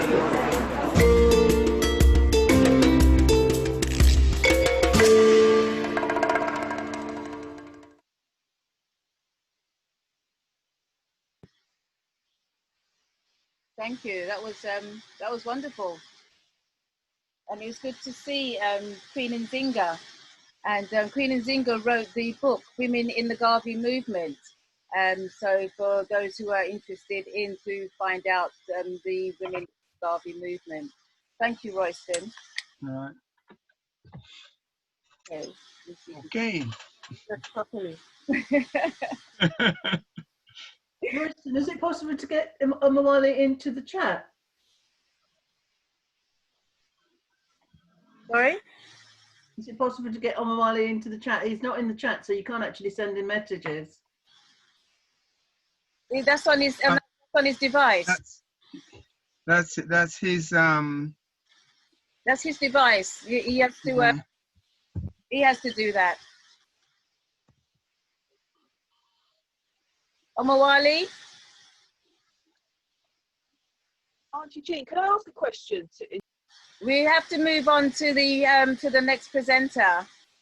So if you can save it until afterwards when we've got a bit more time. Okay. All right. I'm going to introduce our next presentation. It's our sister called Sis Jendayi. And Sister Jendayi is from the Reparations movement, and it's from the Afrikan Reparations Rebellion Grounding Strategy. So Sister Jendayi, the screen is now yours. Greetings. It says here that you've disabled participant screen sharing. I'm hoping to share my screen with you. Yeah. Go ahead, you can now. Okay, wonderful. This is interesting. Okay. You got it? Yes. Give thanks, everyone. Greetings. Greetings. Greetings, Sister Jendayi. So, thank you for inviting me. It's a pleasure to be here. Friday afternoon is a tough call still, I must say. The end of a long week, but nevertheless, we are soldiers and we persevere. So today, I just wanted to spend a little bit of a time talking about what reparations is and what the movement is. I think it's important to start talking about a movement, because a lot of us are focused on a day, and we need to be looking at focusing on our contribution to a movement. So I will be kind of just going through what I think some of the basics are in terms of reparations, that I think that as a basic foundation that we perhaps need to overstand. I'm not taking for granted what people know or don't know. So there may be things that you're very familiar with. And for that, I apologize. But we've got a wide audience here, and I don't know many people on this call. I just want to give a shout out to the listeners from Bristol who, yeah, Sister Zakia, Sister Beja, Sister Tokwasi, yes, where I am too. So I just wanted to give them a shout out, and to Sister Zebi, who's also a member of the African Emancipation Day Reparations March Committee, who's also on the call. So yes. So I should have actually changed this first slide, but that's the name of the committee. That is our strapline, because in order for us to secure reparatory justice, there's a lot of things that we need to do, and I will cover some of those things. But one of the things that we must always do in all aspects of our quest for justice and quest for growth and quest for liberation is education. We cannot secure reparatory justice through doing things external of ourselves alone. So education is preparation for reparations. So I want to provide basic information. I want to be able to signpost you in ways that you can do further study and become involved in the movement and the various campaigns that are around. To provide you information how you can support the particular part of the movement that I'm involved in. I am chair of the African Emancipation Day Reparations March Committee. I'm also a member of the Stop the Maangamizi We Charge Genocide Ecocide campaign. So you will see two images at the top that relate to those two entities who are in a partnership. So it may not be very clear to people that the African Emancipation Day Reparations March is a body of brothers and sisters from different organizations and walks of life who come together to facilitate what happens on the 1st of August. And part of what happens on the 1st of August is the delivery of a petition to 10 Downing Street.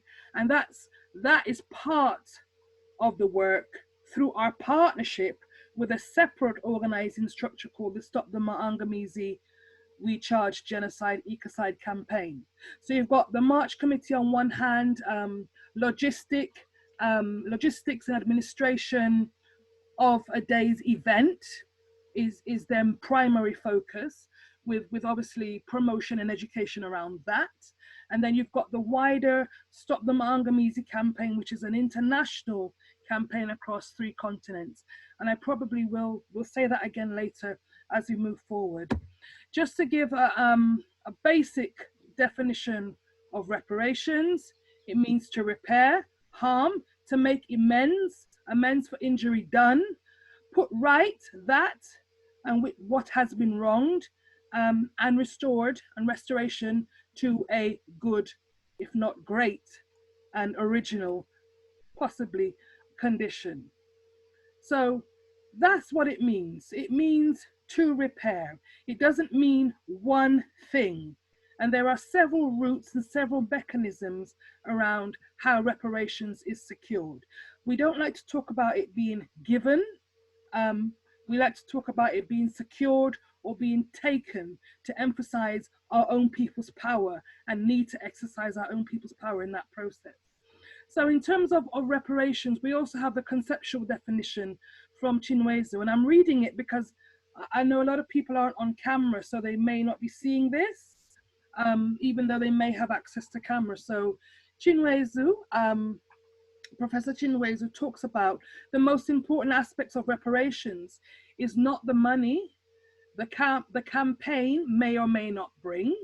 The most important part of reparations is our self-repair, the change it will bring about in our understanding of our history, ourselves, and our destiny, the change it will bring about in our place in the world, for we need to move from this old global order where Holocaust, the Holocaust, the Ma'angamizis happened to us, to a different global order where Holocaust will never happen again. We need to move from this old global order which sucks resources out of our veins and piles debts upon our head, to a different global order in which our enormous resources shall serve our own prosperity.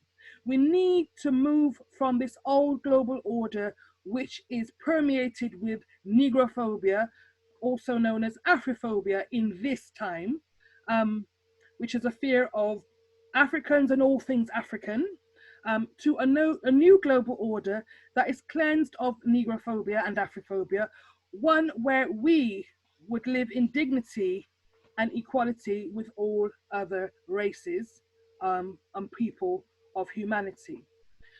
So when he talks about self-repair, I will expand on that in a little while, because that is often interpreted as something that's an individual responsibility. So in the 20th century, we need to understand, in this century, the 21st century, that all current affairs are linked to us. Now, this presentation has been around for a while. So we have Brexit, we have the Israel and Palestine conflict, we have all sorts of things that are going on for us in this very, in this current context. So we cannot separate what's happened to us in the criminal justice system, what's happening in other areas of state and non-state forces oppression, from what's happening to us today in terms of the connection to our past. So nothing is happening to us now that must be seen in isolation to our history and other world events. So everything now is happening as part of a continuum, and that continuum we describe as the Ma'angamizi, defined as the African Holocaust, but the Holocaust begins with the enslavement period. It begins and continues with colonialism, and then we are now in a phase where we're experiencing neo-colonial forms of enslavement and oppression. So it's a term that has been popularized and comes to us from the Kiswahili language, but it's something that Malana Karenga explains to us in terms of what that word means and how it's different from the word ma'afa, which is another word that we tend to use and also understand. It quite literally in Kiswahili, ma'afa means a great disaster. And in our understanding of that time, and that was a term that was popularized by Mama Marimba Ani, the great disaster is what we understood to be that period of enslavement. But when you speak to people who are familiar with the Kiswahili language, the great disaster is a range of things that happen. It could be a tsunami, it could be a motorway pileup, it could be all those kind of things. It's a massive, massive earthquake, all that kind of stuff. It's a major disaster that happens. That's how they understand the word. Karenga brought us this additional understanding of the word Ma'angamizi because it speaks to a continuum. It also speaks to intentionality. And that's an important thing that we need to emphasize in terms of our experience. These things didn't happen to us by accident. They were planned, and it was intended that we would be subjugated, that we would be enslaved and colonized, etc. So we need to have that understanding in order to understand that genocide is actually what is impacting on us now, because it's a very intentional thing. So I'm moving on. So the Mangamizi manifestations, there's a slide here with one of the campaign tools of the Stop the Mangamizi We Charge Genocide Ecocide campaign. It's on the back of it, there are 3 demands that you can use to lobby your MP. What we are calling for, one of the things is an all-party parliamentary commission of inquiry for truth and reparatory justice. The other thing that may precede that is an all-party parliamentary group on the same thing. So what we're really calling for is a process that will establish the facts, an investigative process that will open up dialogue that begins or takes us to another stage of the reparatory justice journey. Because at the moment, there's a lot of denial. There's a denial of the movement for reparations. There's a denial of the extent to which we are impacted by it today, historically. So we have things like austerity, land grabs, nutricide, deaths in custody, police brutality, school to prison pipeline, debt bondage, racial violence. We have these extractive industries on our motherland. So the motherland is constructed in such a way through neocolonialism to extract what is needed to build up the West and sustain the system of global white supremacy while our people are supposed to go hungry. So all those kind of things, we have lost our sovereignty. We have lost our identity. We have lost our sense of self. We have lost our connection to Mama Africa. So these things are psychological, they're economical, they're political, they're spiritual. A lot of these things you cannot quantify and in terms of loss. So the Ma'angamis is all the harmful effects of white supremacy on us today and cannot be divorced from what's happened to us historically. COVID-19 cannot be divorced from what's happened to us historically when we know we have been subject to biological warfare in the past. We have the so-called Windrush scandal. We know that those people only have British citizenship to cling to because they had already been stripped of the other identities through the process of enslavement that dropped them off in the Caribbean in the first place. So there are links to everything that's happening to us now, right back to where we lost, basically, as Sister Esther would put it, we lost our world.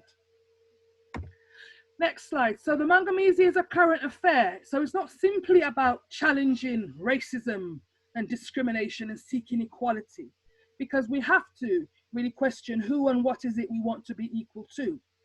And it's not about seeking inclusion. Why would you want to be included in a system that doesn't serve you?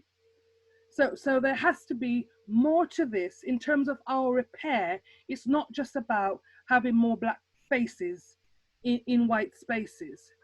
So those terms, discrimination, racism, equality, and all of that, these terms are what the system used to minimize the magnitude of the damage that we have experienced, and therefore the remedy they think we should seek, which falls very short of holistic repair and reparation, which is why you have, in this day and age, audacious moves by people like Green King and Lloyds of London to think they can decide, because they've discovered or owned up to their links to our enslavement and their unjust enrichment as a result.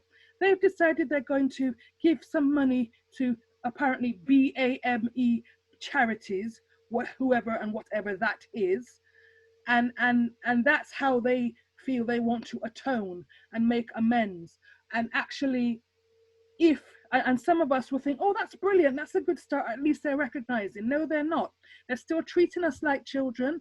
They're still deciding for us what they think our repair is. They're still deciding for us how that's going to take place and who's going to get whatever it is they're going to get.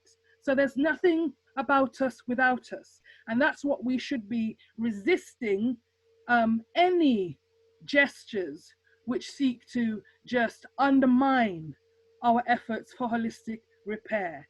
And the same goes for Glasgow University in their private deal with the University of the West Indies over X amount of years, which is going to give them 20 million. That didn't involve the people of the Caribbean. That didn't even involve Africans here in terms of consultation around what their remedy, what we think their remedy should be. So there's a lot of that going on. People making decisions for us because they still think that we are children. They still think that if they throw us crumbs, that will be okay and it will be over for them and they would have done their bit.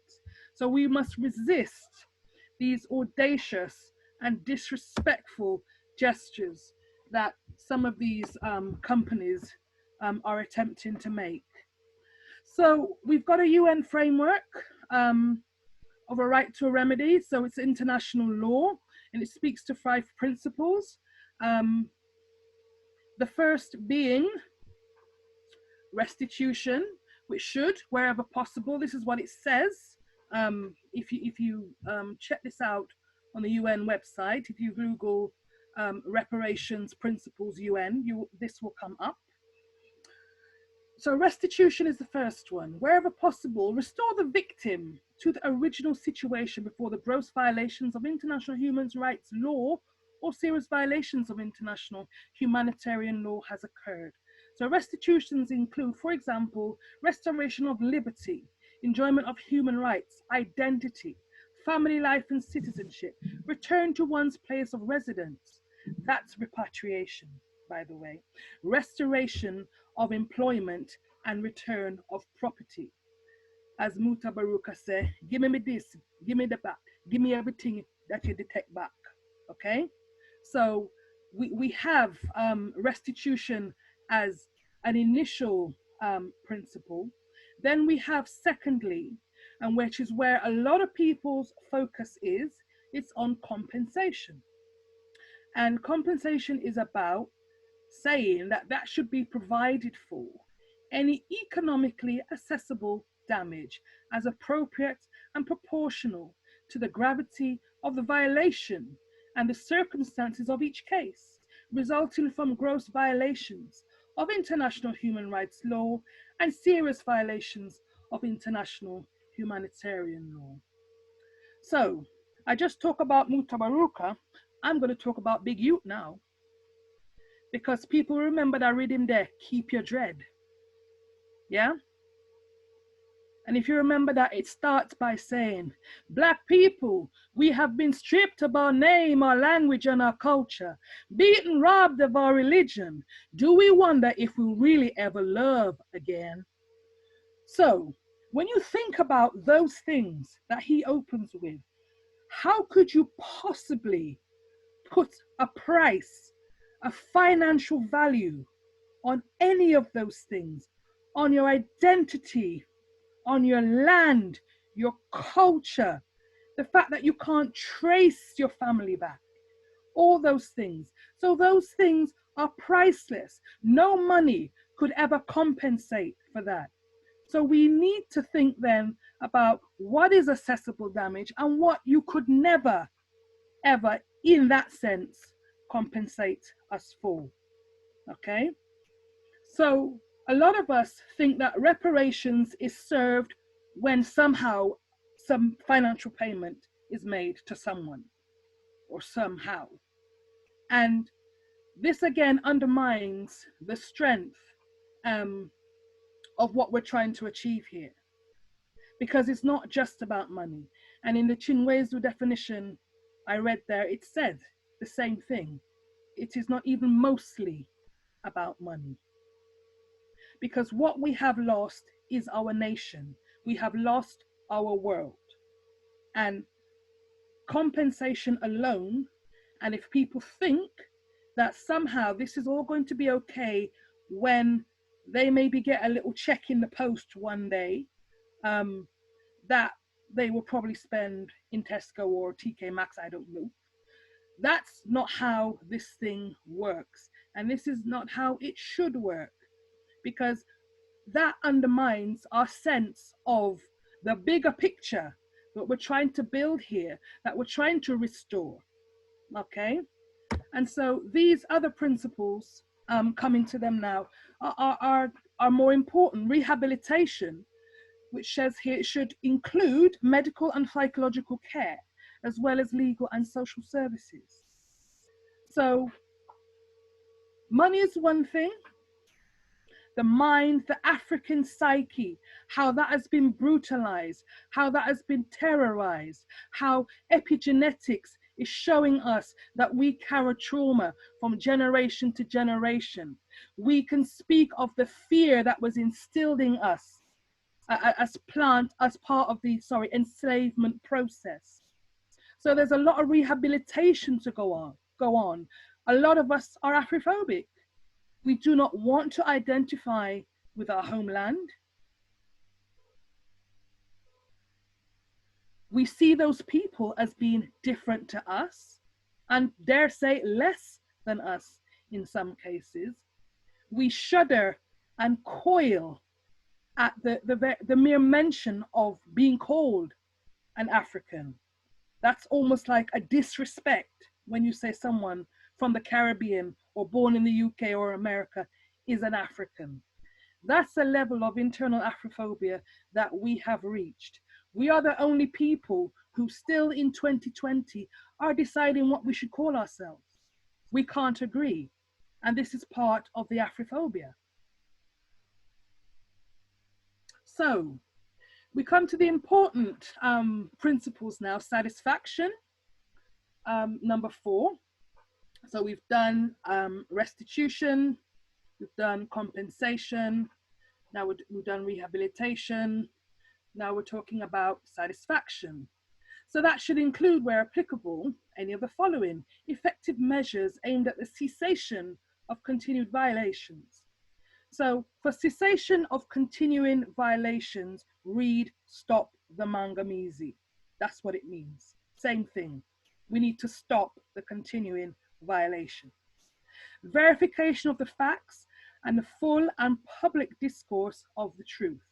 The search for the whereabouts of the disappeared, for the identities of the children abducted, an official declaration or judicial decision restoring the dignity and reputation of the rights of the victim, public apology, including acknowledgement of the facts and acceptance of responsibility, judicial and administrative sanctions against persons liable for the violations, commemorations and tributes to victims, inclusion of an accurate account of the violations that occurred in international human rights law and international humanitarian law training and in educational materials at all levels. So when we talk about accurate account, this is what we need to get to. And this is why we are calling, as Stop the Mangamizi, We Charge Genocide Ecocide campaign, for an all-party parliamentary commission of inquiry for truth and reparatory justice. That is something we're calling on the state to work with us on, whilst we also work on our own African-orientated people's tribunals for global justice. Okay, so there are two processes, one that involves the perpetrator and one which is an assembly of us as African people making decisions on our own issues and plans going forward.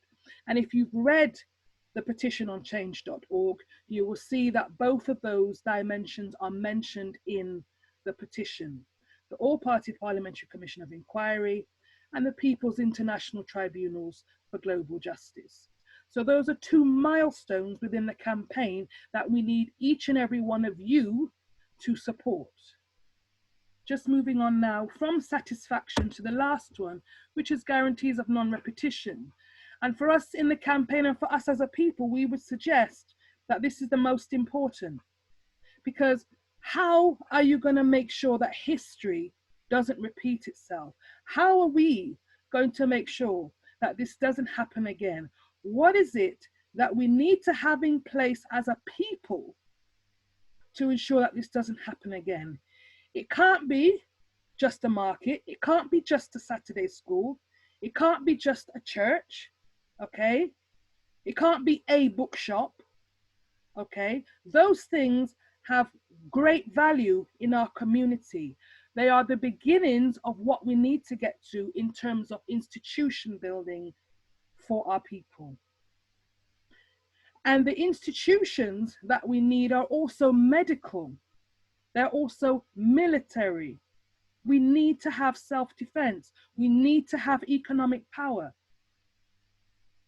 Otherwise, how are we going to defend ourselves? So guarantees of non-repetition should include ensuring effective civilian control of military and security forces, ensuring that all civilians and military proceedings abide by international standards, strengthening the independence of the judiciary, our own judiciary systems. Other communities have them, and other communities have them within this system, and they're recognized within this system. If we're talking about Bitadine for the Jews or Sharia court for the Muslims, yeah? Providing on a priority and continued basis human rights and international humanitarian law education, okay? Promoting and observing codes of conduct, promoting mechanisms for preventing and monitoring social conflict and their resolution, okay? We need new laws. We need to review and reform laws that contribute or allow for gross violations of international human rights. So right now, we are wide open as a people.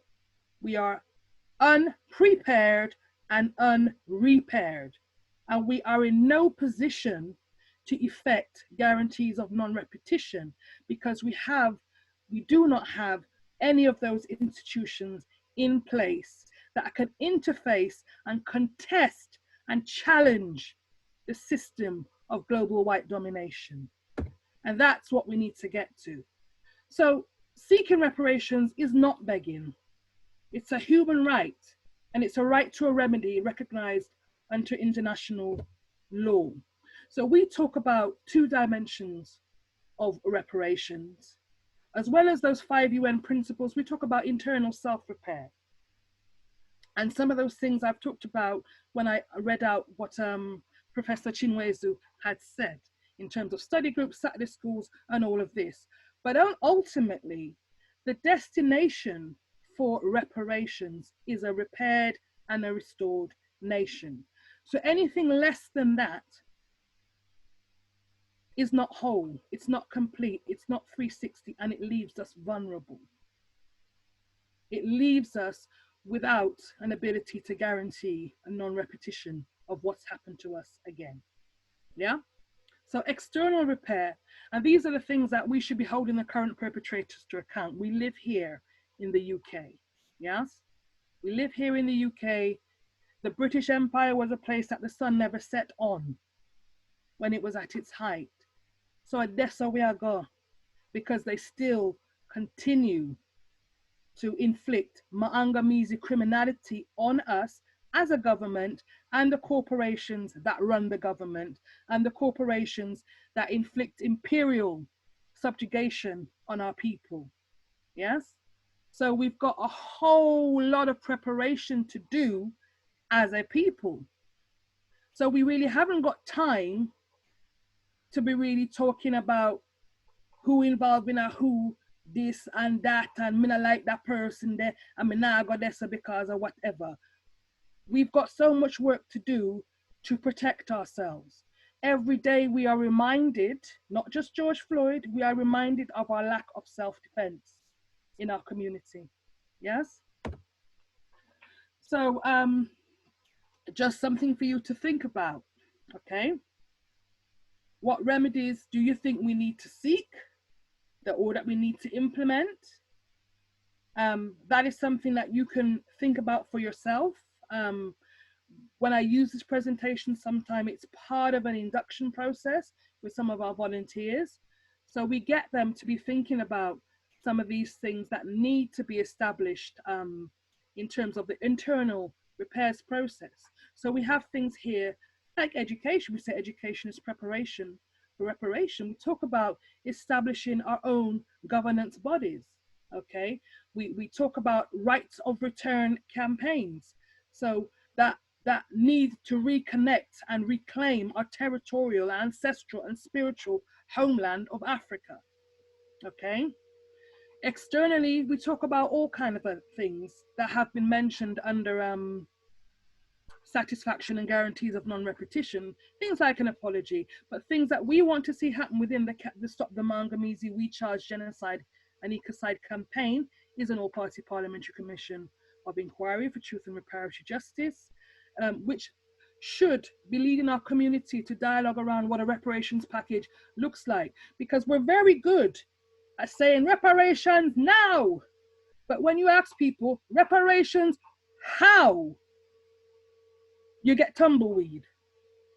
Because that's part of the process that we haven't thought about yet. We just know and think we deserve something, but we haven't worked it through, and we haven't sat down and dialogued about how this is actually going to become a strategy to secure those reparations, how we're going to go into dialogue, how we're going to go into negotiations, how we're going to interface with those neo-colonial leaders in Africa, who also need to be dealt with as well.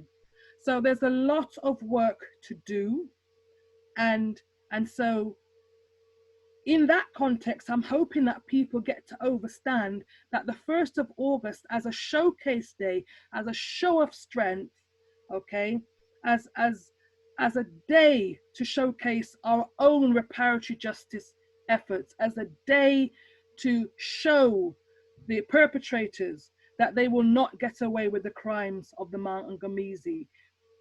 We know that that's just one day in 364 that we need to be doing other stuff. And those 364 days have equal, if not more, importance than the day we get together. So what we have been doing, raising awareness, building support for our movement nationally and internationally, educating our people, doing presentations like this. The Stop the Mangamizi campaign has specific campaign tools. It has the petition on change.org. It has the postcard, which is in postcard form, but also downloadable as a letter that you can send to your MP. It's downloadable from stopthemangamizi.com. We also have crime scene stickers because we're asking people to research and bring evidence of crimes of the Mangamizi. So when we come to build our case in our dialogue of our commission, we have all this evidence. We also need the evidence from our families. So how has Royston been impacted by the Mangamizi? How is Auntie Jean? What is your story? We are also looking to build that through a project, if you like, that is leading towards the All-Party Parliamentary Commission, and it's called I Am Witness, and a promo video is going to be released of that shortly, because what we need to do is to be recording our stories of how we have been impacted. It could be through the post-war immigration scandal, also known as Windrush.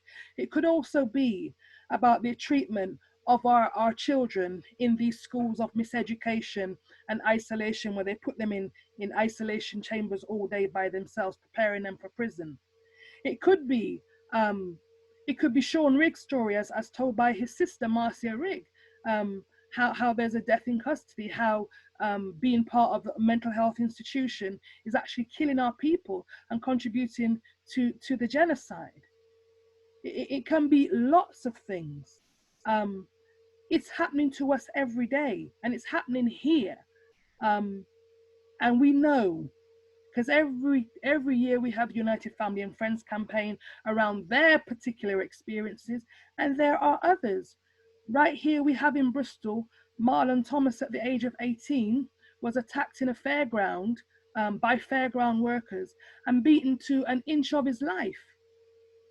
Okay, they did a little bit of time, but all Marlon Thomas can do now is blink. That's all he can do. 24-hour care, and he's in his 40s now. Yeah? So we know these things happen to us all the time. We know that when our boys grow up to a point where they can look their primary school teacher in the eye, things begin to happen. And when they reach secondary school, it's downhill from there. We know these things are happening. So one of the things we do, we have the day, the show of strength, okay? The show of determination that we should have to not let the state and the corporations, state and non-state actors, get away with the crimes of the Mangamizi. So we'll work regionally, nationally, and internationally. And it'd probably be a good idea for you to invite Sister Esther Stanford Jose on here to talk about the international dimensions of the Stop the Ma'angamizi We Charge Genocide Ecocide campaign. We are having weekly meetings. Remind me to talk about that again in a minute. We've got one this Sunday that you need to register for on Just Tickets. It's called Pan-African Reparations Rebellion Reasonings. You have to register, and you must register by tomorrow evening. And when you join the meeting, you have to be on camera for security purposes, even if it's for 10 seconds. We need to know who you are. Because make no mistake about the amount of sabotage and infiltration that has gone on. We know the history. We know people have been taken out. We know that movements have been infiltrated, okay, and sabotaged. So these things are not things that happened just to Malcolm. It just happened to the Panthers, just happened to Garvey. It's happening to us right now. It's happening with a movement that has a wonderful slogan that people are running behind without critically engaging in thought about what it's about, and it's called Black Lives Matter, okay?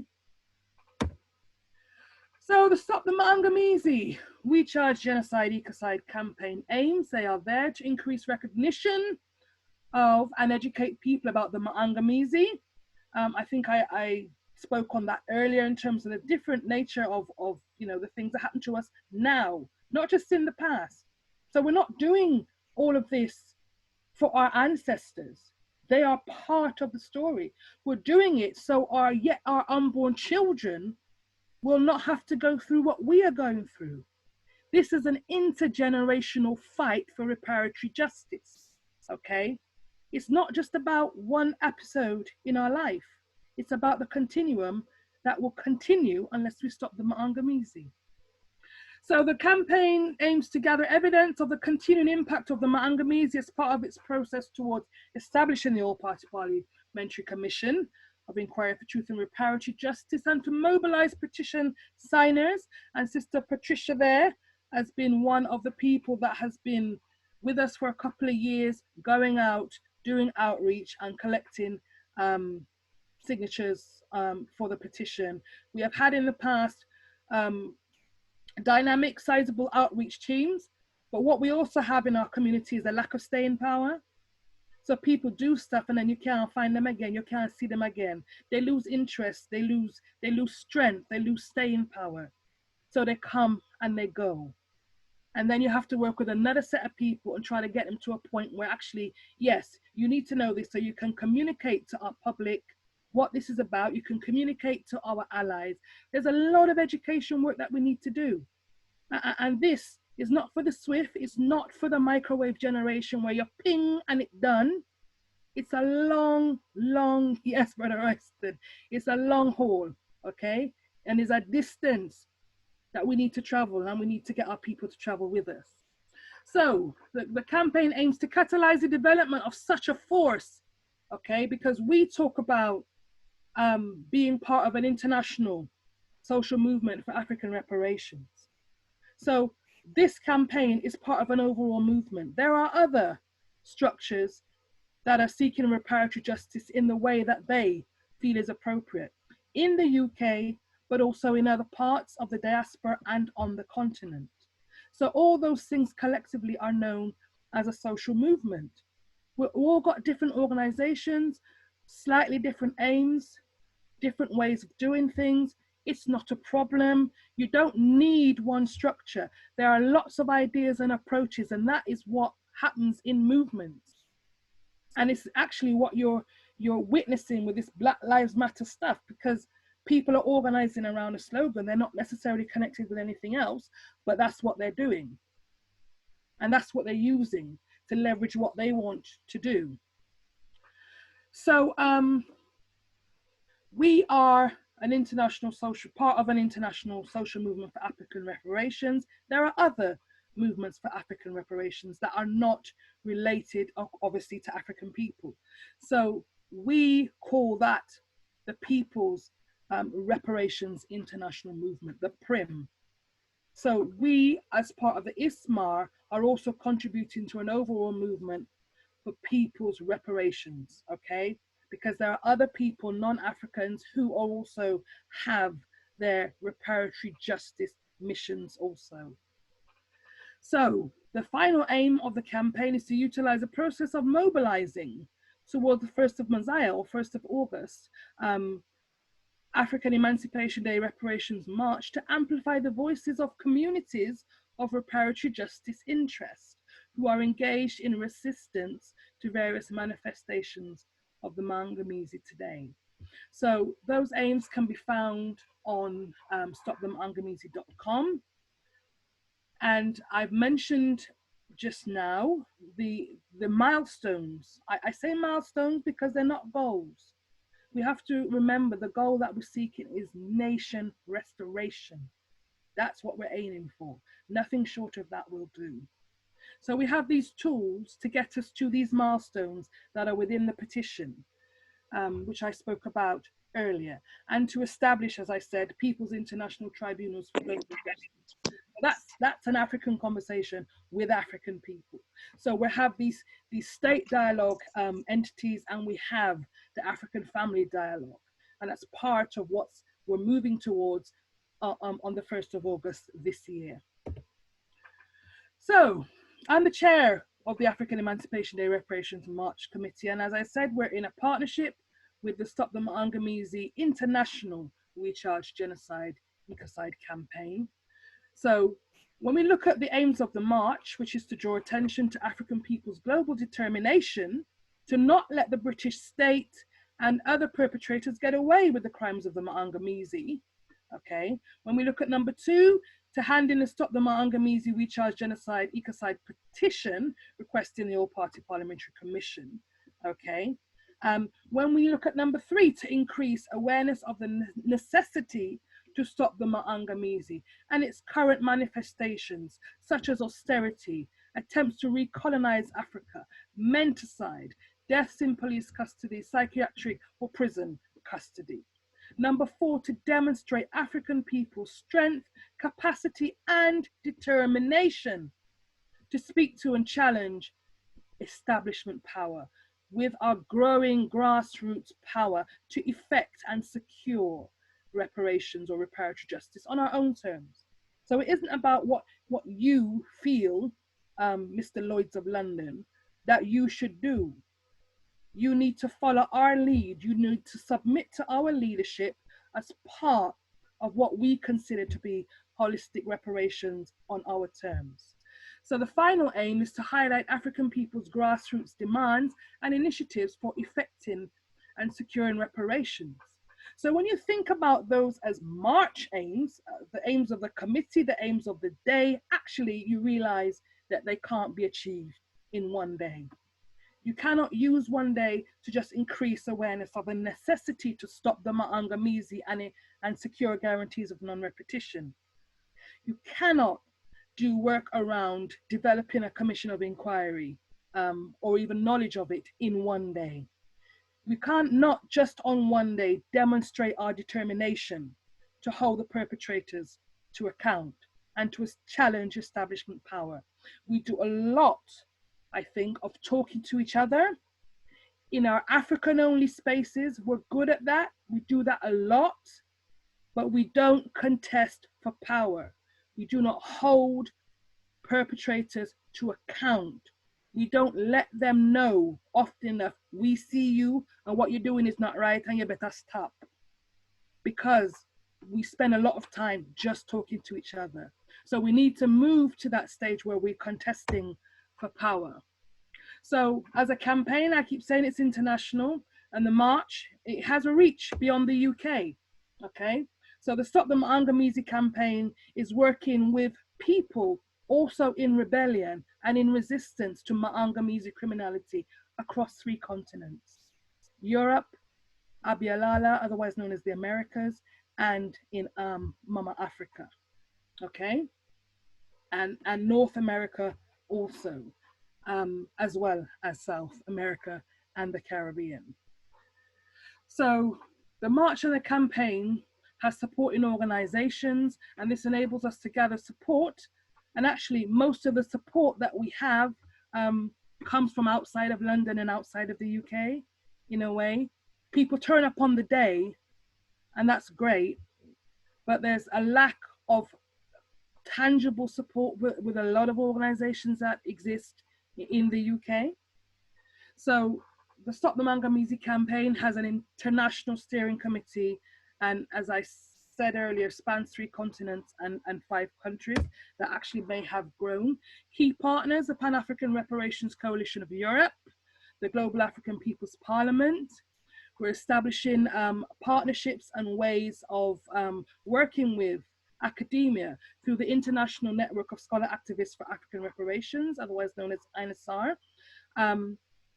There was a community of practice, African Reparations Transnational Communities of Practice, and that was a learning center, a study group where people are studying different reparations quests for reparatory justice, studying different aspects of the movement so that we can hone and build our own case, and also providing and carrying out research into things that will help us to build our case. And that is also where our public, our community can come in, because we're all witnesses of Mangamizi crimes, okay? We have all experienced them also. So we have the European Non-Governmental Organization for Consultation on African Reparations, NGOCAR. So the petition that we give to Parliament also exists within the European Parliament. It's translated probably into, I think, 3 European languages, and that is progressed through NGOCAR. So we don't want to work alone. We need support for the march on the day, but we need people who are going to help us build this commission. This is very important for us now, and this is where we would like our African public to focus and our allies to support. So there is a need for people on the day of the event, which I'll come to on the 1st of Messiah, but there's also, we also need the families and communities to come together to study, research, and prepare to become witnesses in our all-party parliamentary commission of inquiry for truth and reparatory justice. So what happens on the day of the march? Well, it's not going to be a march this year. It's going to be a static rally, a static demonstration. It's going to be a static occupation. I won't say much more than that, but I will tell you the theme. It's going to be called an African Emancipation Day Reparations Rebellion Groundings. And the theme for the day is uniting to stop the Mangamizi for our very survival. Planet repairs now. And it says on the flyer, this is not a march. This is a Brixton lockdown. Okay. So we're going to be occupying an area, and it depends on how you and others mobilize your families to turn out, maintain social distancing at the same time. That depends on the amount of work and what we can actually achieve on that day. How you support us leading up to that day in terms of volunteers around first aid, stewarding, site managers, all kinds of gophers and picker-uppers and all kinds of stuff. We can't get funding and would never seek funding for our own liberation. And so we are relying on you through GoFundMe and through physical donations, where before lockdown we were able to collect it in various places, and also directly into our own account, which I think there's a slide on that may come later. So just to explain why we're calling an African Emancipation Day Reparations Rebellion Groundings. Well, that title has been informed really by the mood of our people over the last couple of years. We have been doing this for a while. It's year 7 this year. People are saying, "Me tired of marching, man. Nah, get nowhere. What nah one," whatever they are saying. What is it achieving? But unfortunately, when we're asking those questions, we're not looking in the mirror and answering them. So we have a problem in understanding our own role. So part of what we want to do is to have groundings with our people. This is a time to take stock, to assess where we are at and where we need to go next. Because every time we hand in the petition, the letters of acknowledgement, the replies, they get shorter and shorter each year, down to a couple, 2 or 3 lines, a paragraph maybe. And Theresa May wrote the longest one of recent time, and she told us, you ethnic minorities are doing fine. Lots of you have good jobs, and I've actually asked people like David Lammy to carry out reviews, and we have done our racial disparity audit, and we now find that you are climbing socially, economically, much better than you have done in the past, okay? You are doing well. We have you in high places, in the function, well, she didn't say this, but in the function of maintaining white supremacy. You are there, therefore you are doing well. And so they're not listening to us. David Cameron and Theresa May said, reparations is not the answer. Well, we say it is the answer. So how are we going to get them to listen to us to secure the part of reparatory justice that they are responsible for? Because it's not all about them. We have work to do too. And I hope that this presentation has made that clear to everyone. So they're not listening. They think we're okay, sufficiently integrated. We don't have religious issues because we have the white man's religion. We don't have language issues because we speak the white man language. We're not like the Somalis. We're not like these other communities have other stuff going on for them. We're not refugees.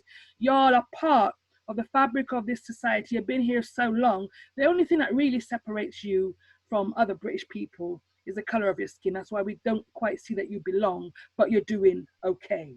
So we don't think reparations is the answer. So if we disagree with them, which we do, how is it our people are going to contest that? What is it we need to do next? How are we going to raise the stakes? How are we going to up the ante of getting them to realize that we're not going to go away? We see them and we're going to hold them accountable. You can't do that by marching one day a year. You can't do that just by writing letters and going to your MP surgery. Those things help. They really do. But not enough of them, not enough of us, sorry, are doing this also. Because what we need to create is a constituency of people, a groundswell of the grassroots who are behind us. That's why we need signatures on a petition, because they are a demonstration of the support that we have for what we are trying to do. If every MP was to receive a bag of postcards from all different constituencies around the country, they would have to start taking notice. But at the moment, it's only 1 or 2, a handful. I don't need 10 fingers, really, to know about the people who are actually engaged in lobbying their MPs. So how they can take us seriously if we are not taking ourselves seriously? And that is the problem, that we're not putting in the work. So we need to get back to basics and have these groundings. And we need to talk about what sacrifice also, because the groundings are inspired by the works of Walter Rodney, a revolutionary scholar activist from Guyana, who wrote the book Groundings with My Brothers. And that was what he was doing when he was going around from island to island, country to country, grounding with brothers and sisters, having revolutionary conversations with all types of constituencies of people, students and workers and unions and communities, such to the point that, as we know, Jamaica expelled him and he was eventually assassinated. Okay, so we need to think about what is it we're prepared to sacrifice to secure reparative justice, because clearly what we're doing is not enough. There isn't the groundswell of support, there isn't the people putting in the work. And that's very problematic for us. And I think part of that is because we've become too comfortable. We have been seduced by a system that tells us inclusion is the answer. We have become comfortable by whatever jobs that we're doing that pay us fairly well. We're okay. You know, my son hasn't been pulled over by the police, or he hasn't been excluded. You know, I've got a decent job, and you know, my car's okay, so I don't really want to rock the boat, you know, all those kind of things. So we need to really assess what it is we want and what it is we're prepared to do. Now, I don't know who is on this call. There's a lot of people who are not on camera, and that's why I'm not going to go into too much detail about what we're going to do on the 1st of Messiah. You have to show up and you have to participate in our grounding spaces that we're going to create in an area in Brixton. Okay, so it's a Brixton lockdown. We will still hand in the petition. There'll still be a delegation of 6 people that will go to 10 Downing Street to hand in the petition. We haven't had much from last year to this year. It's better if we sign online. Most of our signatures are actually paper signatures collected by Sister Patricia and other people who have done outreach for us over the years. But the online one is what people see, and they're only seeing 4,000 and something, 4,500 after 6 years.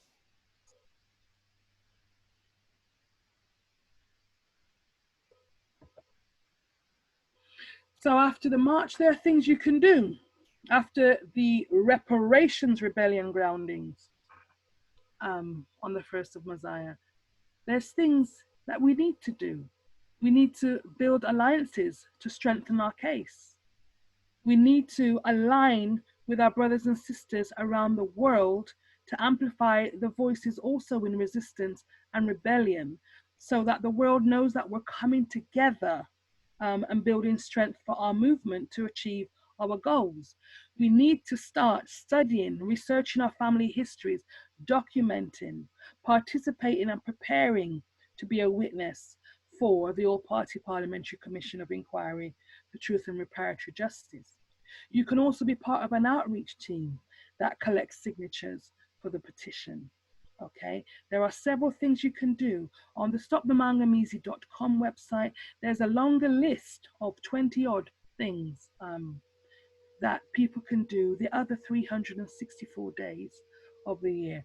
And it's very important that we start to have greater emphasis on what we do after that day. There's a number for people who want to get involved in volunteering for the day. As I say, we need all kinds of people. I can see Sister Marcia, our lead first aider, is on the call. Greetings to you, sis. So you need to text, please, 07922 035 446. That's 07922 0354446. And please say what you can do, how you can help on the day and beyond. We need materials, we need money, we need equipment. When the person gets back to you on the other end of that phone, we can talk about those things. We need trucks, we need sound system, we need staging, okay? We need you to become a regular giver, not a one-off donor. We need you to start tithing to us, because our campaigning all year round across 3 continents is costly. The day alone on the 1st of Messiah, the 1st of August, is £6,000. If you look at GoFundMe, you'll see the breakdown of the costs. We're not able to raise the level of money from other sources, like other movements, because we have a level of integrity and principles. That means we're not going to accept money unless we know where it's coming from. And we do not believe that white people's money from the oppressor, in that way, directly from them, is going to be the way to secure reparatory justice and our own liberation and build our own institutions. So if not them, then who? And it looks like it has to be you. So some links for those that can see: reparationsmarch.org. Twitter is very similar. It's Reparation March without the S. Please do follow us and follow Stop Mangamizi on Twitter. Website is stopthemangamizi.com, and then you've got the change.org, Stop the Mangamizi, We Charge Genocide Ecocide petition. You've got the Pan-African Reparations Coalition in Europe on Facebook. You've got the Global African People's Parliament.org as well. And Sister Esther's work will soon be available for us to look at, as she's currently doing a PhD into the history of the reparations movement in the UK. So that is going to be a seminal piece of work that also needs resourcing. So there are different ways that you can give financially, but we're not just asking you to throw money at us, because we really do need hands on deck, not just for the 1st of Messiah, but beyond. And really, you know, when we have marched in the past, there's a flag at the front of the march, red and black one. It's the flag of Haiti. It's the flag established as a result of the revolution, the first revolution that come out where a people enslaved freed themselves through revolution. So that's a level. But on that flag, it says liberty or death. It doesn't say equality, diversity, and inclusion. It says liberty or death. So we really have to decide where we stand with things and what we're prepared to do. Okay? Because this is all about the generations yet to come. We are organizing for our ancestors, for ourselves, and for posterity. We need to reassess, and that's what we're going to be doing on the 1st of Messiah. We're going to be grounding with you. So you need to come and be comfortable. It's not about a day out. You need to come, bring your chair, because you need to sata. You need to bring your water and your food, okay? Because you're going to sata. And we're going to be there for as long as we need to be.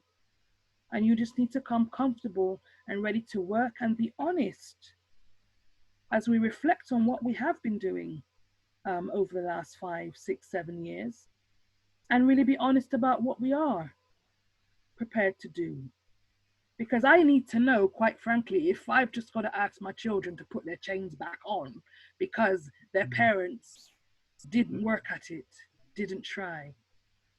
So, Sister Jendayi? Yes, I'm done. I want you to pause so that you can get some questions. Thank you. Just phone numbers, I'm done. Thank you. Thank you.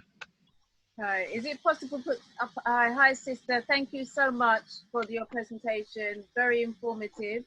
Was it possible to put some of those details in the chat? Say that again, my sis? Would it be possible to put some of your details into the side chat? So, oh, okay, because you're one of the people that can't see. Are you talking about phone numbers and things like this? And email addresses and all that? Yeah, so people can actually get in contact, and no problem. Let me just mute that person there. Yeah, so, and also because people can actually save what's in the chat. So if you can put some of your details into the side chat, then the main details that you want, so you can put all of it if you want to, if you're fast hand. But if you can, then people can actually the chat, and then keep the information. Okay, so I'm going to stop. What I suggest, start writing in the chat. Yes. What I suggest is that you can stop sharing the screen, but you can copy and paste some of the things from the slides and drop them straight into chat. That's a very good idea, my brother. That's my idea. Save the fingers. So, has anybody got any questions? I see Sam Gizagwa is got your. Sagara. Glad that you could. And thanks very much, sister. Mama Africa. Anyway, I came very late, but I had been introduced this by Sister Jenny, who we talked about very much, and I'm very happy to look at you referring to no other Messiah, Garvey, our Messiah.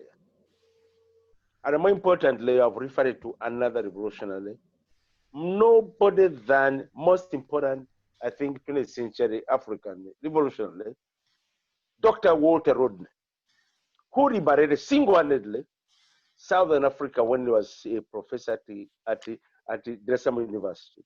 Within Nyerere and the rest of Southern Africa, liberated to the point where president of now Zimbabwe was his student. My brother Sam. Yes, sir. Can I stop you? We need questions. Exactly. Yeah, we don't have time for speeches. If there's a question, ask a question. And I'm holding everybody to just directly ask a question so that we can give time to answer. No speeches. Thank you. Okay. Thank you very much. My question was, what are we going to make a movement rather than a single political organization, hierarchical organization? Let's try to make a movement. How are we going to achieve that? A movement rather than a hierarchical organization. Thank you. Which normally is the latest. Okay. Thank you. It's not either. The thing about movement building is that they have evolutions that come into other forms. Okay, so it's not a movement instead of a political party.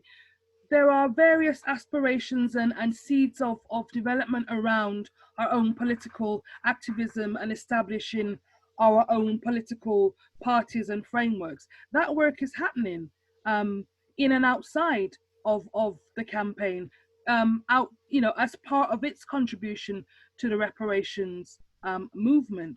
So it's not that it isn't happening. It's not that the movements are it and the political parties are not it. It's both. And it's in the same way that people talk about, well, why don't we do this in terms of boycott days, and why don't we do this economic development thing as opposed to this other thing? It's both. We need to build schools. We need to build our political power. We need to build our economic power. It's all of those things. Thank you. All nation building. Marlene? Rise up, Brother Cliff. Marlene, you're on mute. Your hand is up, Marlene. Right, okay, hold on. You've muted yourself. Okay. Right. What I'd like to say, from listening to you, it's like there's no clear plan for this reparation. You mentioned about people thinking of getting individual money to spend it.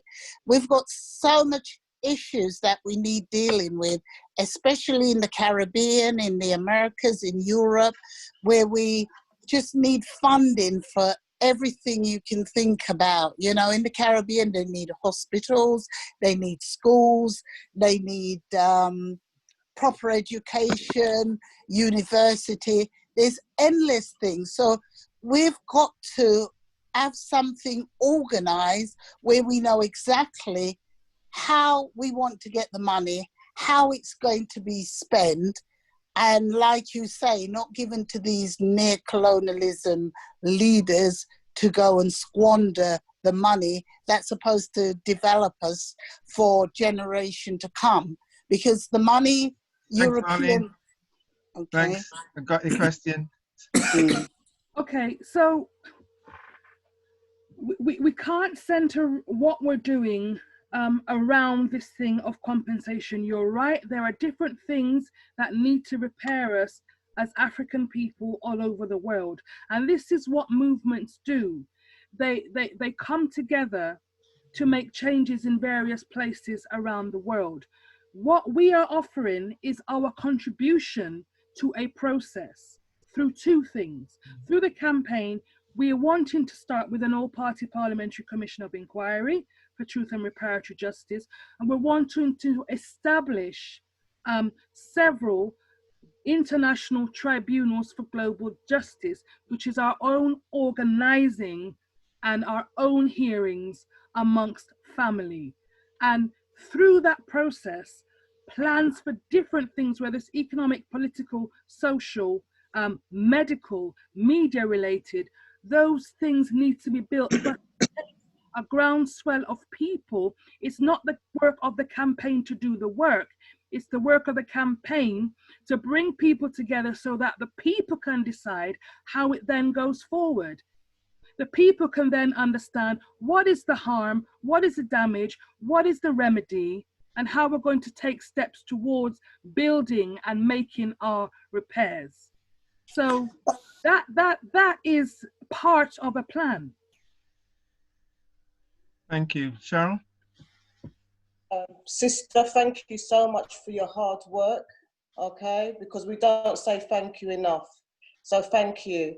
I just wanted to ask, in regards to Lloyd's of London and other establishments, I just heard Foot Locker as well have said that they're going to be investing money in our communities, to the BAME communities. Right. So I just wanted to, I can't remember the BAME being on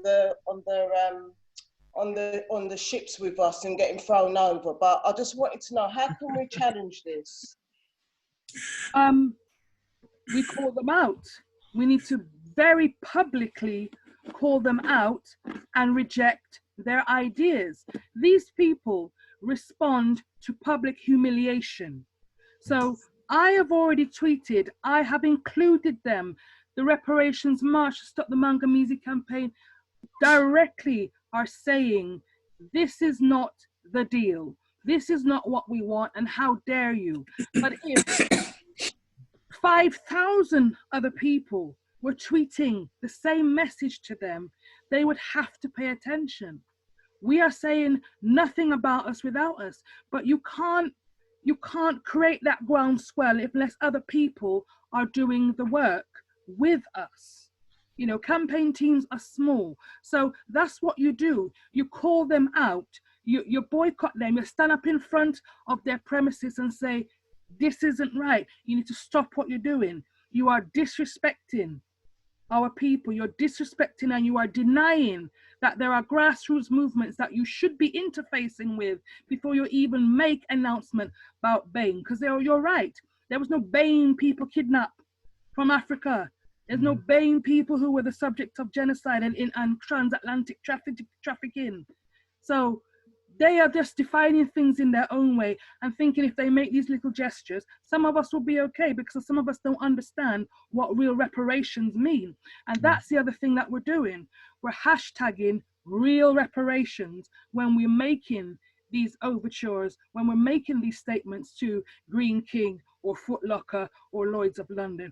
We are saying, if you want to talk about real reparations, talk to us, because what you're doing is a disgrace and a disrespect. Because ultimately, it's that whole psyche that they have where they treat us like children and think they can decide for us. And we're saying nothing about us without us. But we need more voices to say the same thing to them directly. Thank you. One Love? Yeah. It's not really a question. I just want to really. Okay, so can I hold it, please? If well, I really want questions at this point. No statements. There is a question. Then let's hear the question, then, please. But I want to thank the sister for a very powerful presentation. Mm-hmm. and the pathways laid out in terms of the way forward. My question really is there going to be a transport from Bristol going to the grounding and the first of our Messiah? And finally, I never heard Big Youth quoted in a discourse like this before, so thank you for that. Thank you, my brother Cliff. Hold on, let me just get the question from Sister Amma as well, please. Okay, okay.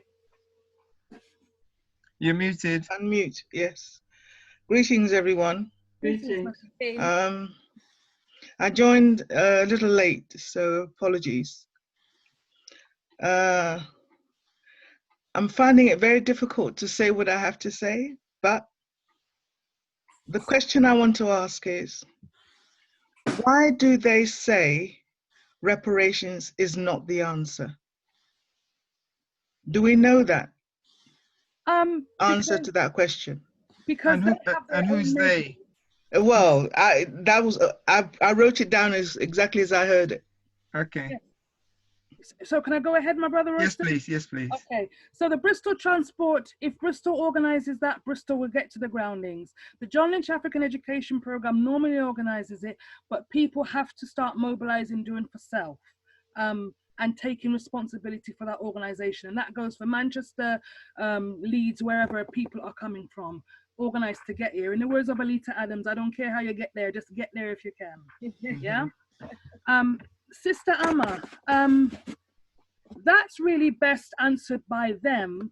But if you think about the way that they see us in this society, they see us as a community that is so lost and integrated and assimilated and comfortable in the system, because that's mainly the overtures that we give off. Because every time we do get upset by something that they do, we get upset for maybe 1 day, 2 days, maybe a week, and then we go back to being comfortable and inactive and apathetic. So they from their worldview, in terms of what they think is all rightness and how they actually deny history and its connection to how we are today, they're going to see us all right, as being all right. So how they see us is not the issue, but it's for us to tell them how we are. That's more important. And we're not okay. We are a displaced people. We have lost our sovereignty. We've lost our nation. We've lost our identity. We've lost our language. We've lost our economic power. We've lost our land. We've lost our land resources. We have lost our culture. They have tried to kill our spirit. All of those things. And it's not, that didn't happen in the past. It's happening now. So how they see us is one thing. How do we see ourselves, and how are we going to fight back? That is the question we need to answer. Royston, can I ask a question, please, of Sister Jendayi now? Sure. I just want to first of all give thanks to the Reparations March Committee and your presentation on behalf of them, Sister Jendayi, this evening. I'd be interested in knowing, please, what are the, or who are the regional representatives of the committee? Reason being that I'd like to forward some information that may be useful to the organisers in terms of an individual who, via Galaxy, Sister Shanice does an excellent show, informed us for the past 2 weeks that she was aware of the reparations legal case that was going on in Paris and also against Christie's in London. So myself, Brother Carl, and a few other people who I met for the first time responded to that. I did inform the brother of the work that's been going on with the Reparations March. So could you advise me how the committee works in terms of London? Right, so we have two structures. We have the structure called the African Emancipation Day Reparations March Committee. They organize the event, whatever it is, whether it's a rebellion groundings, because we are rebelling because we're taking up space that we're not supposed to take up, okay? Can't say no more than that. But that structure is about the logistics and administration of getting that day organized. We have a larger all year round international campaign, the Stop the Maangamizi We Charge Genocide Ecocide campaign. They can be contacted on themangamizi@gmail.com, which is in the chat, and you may not be able to see it. The telephone number is 0775 for the campaign, 0775 114 3043. And so when it comes to responding to legal questions, when it comes to responding to questions around strategy and concepts of reparation, and how these different ideas are aligning and how we are linking together across continents in the quest for reparatory justice, that is best answered by the people who are involved in the international dimensions of the campaign, which is why I'm suggesting an invitation to Sister Esther Sanford Jose to speak with you on those points. Okay, we will be imminent in seeking to get Sister Esther here. Last question from Brother Clyde. I think there's also one from Okungo who's been waiting for a little while as well. Okay, which will be the last two then. So let's hear the last two questions and then we close, please. Thanks very much to all the presenters for the presentation, my sister. My question, I just wanted to know what organization should be expecting on the day of the grounding, because it sounds like a very educational day. Is there anything that we need to bring as organization, or how we need to link up with you, such as the Garvey Village or any organization in connection with the groundings for that day? I would suggest we make a separate contact, because we're looking to have a separate conversation with us. If you could call us on either number, either 0755 114 3043 or 07922 035 446, because we're looking for different coordinators for different themed areas that potentially we may have. And so this is where Garvey Village could make their contribution. But it's not something I would want to discuss in this thing with so many unknown entities on the call. Thank you. Brother Okungo? Yeah. Okay, greetings. Hope you can hear me. And echoing everyone's good thoughts for the sister as well. So we appreciate the works. Yeah, I just wanted to, and maybe it's probably the questions are maybe a little bit lengthy, but in regards to a standing still situation as opposed to the movement towards Parliament Square, maybe how was that decision made, looking at protests when you're moving and the legal ramifications in and around a standing still protest? Do you have any concerns in and around that? And just to follow your point in regards to Theresa May saying that the African community in the UK at least are doing okay, you're pretty well versed in regards to the Lamy review. Obviously the findings that the black and minority ethnic defendants are more likely to go to prison for certain types of crimes, as well as I think just recently on Parliament TV, it was also noted 21 years on from the Macpherson report, various different professors, Ben Bowling and various different people also mentioned that there is a need for, even within this conversation, Parliament TV that you can still get the link to, that there was a need for reparations in regards to restitution. And just to summarize, there is a petition online put together by someone who I do not know, Elijah Douglas, Pay Slavery Reparations to All Caribbean and African Descendants, that in the time that it is made actually has 14,000 signatures in the short time that it's put together. So to round up my question is, are you concerned that maybe Stop the Mangamizi as arguably as a slogan, as a movement, is in some ways losing out on the groundswell movement that we're sort of seeing? The conversations we don't seem to be included in. Sorry about the background noise. This is Peckham.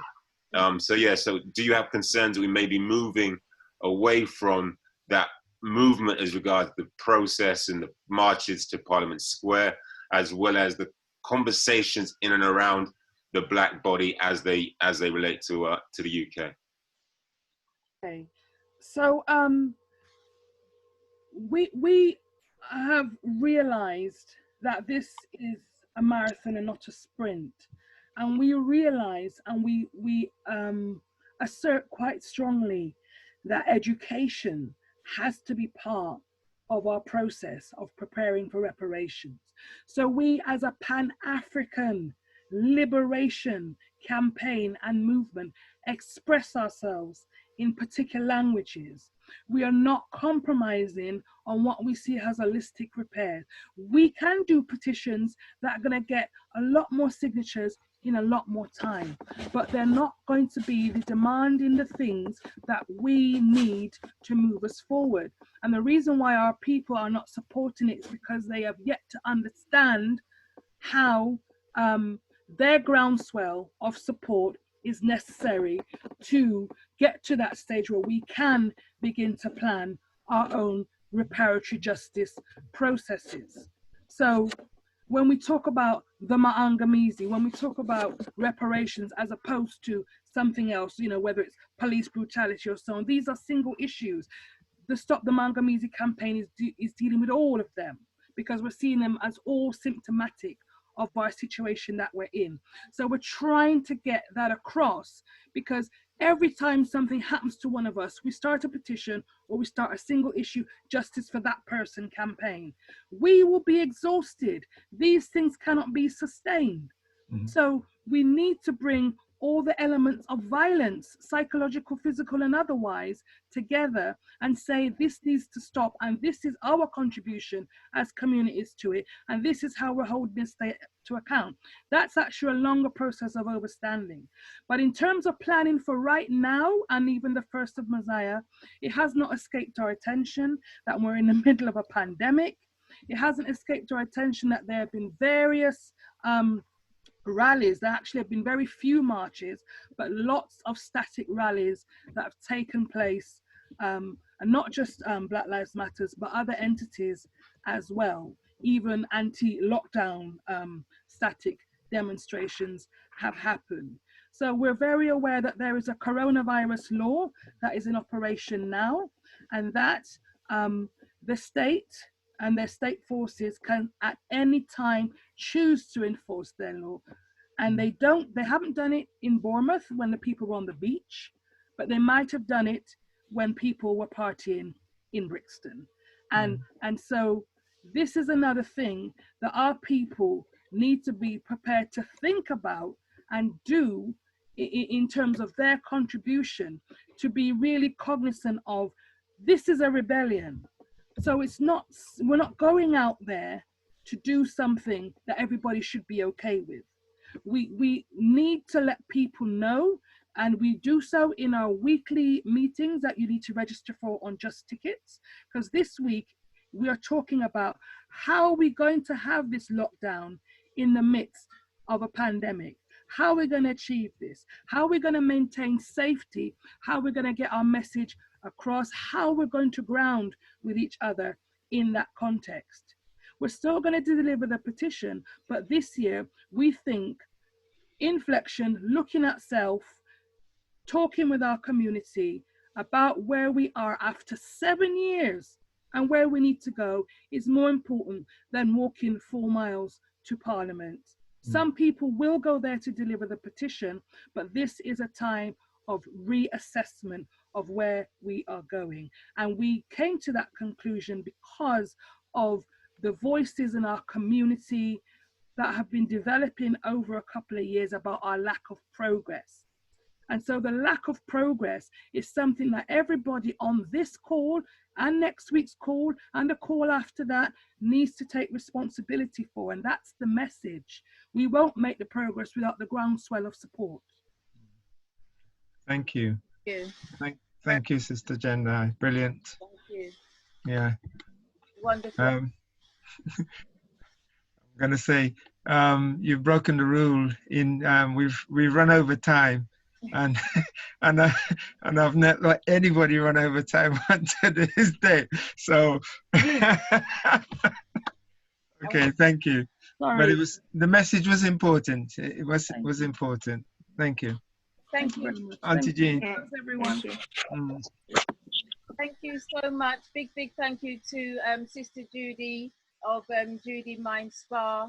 Thank you very much to Omowale, Pert, em-Hru, and big thank you also to Mr. Jendayi, and yes, we'll be inviting Esther. I see Esther's in the house, so yes, we'll be getting in contact with you, Esther, to do a presentation very soon.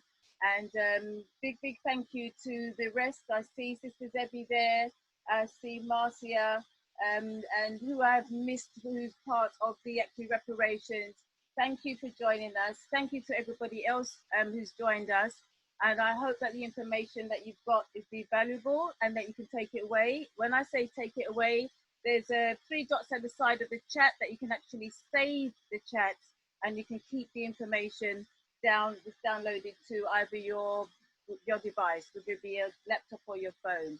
So I'll give you a quick couple of 1 minute to download the chat, and as I say, in the meantime, I say goodbye to all. Thank you all very much. Thank you. Jean, just need to let people know that they can follow, what's been recorded on YouTube. Yes, it will be downloaded to YouTube shortly. Well, yes, shortly. I'll see if I can do it this evening. If not, it'll be done before the week's out. Thank you for the reminder. Yeah. Could I make a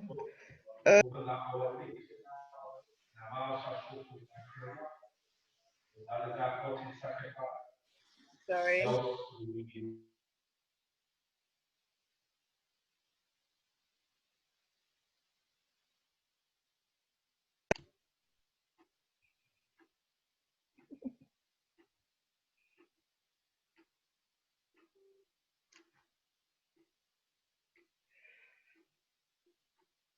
I want to make a request about people showing their faces.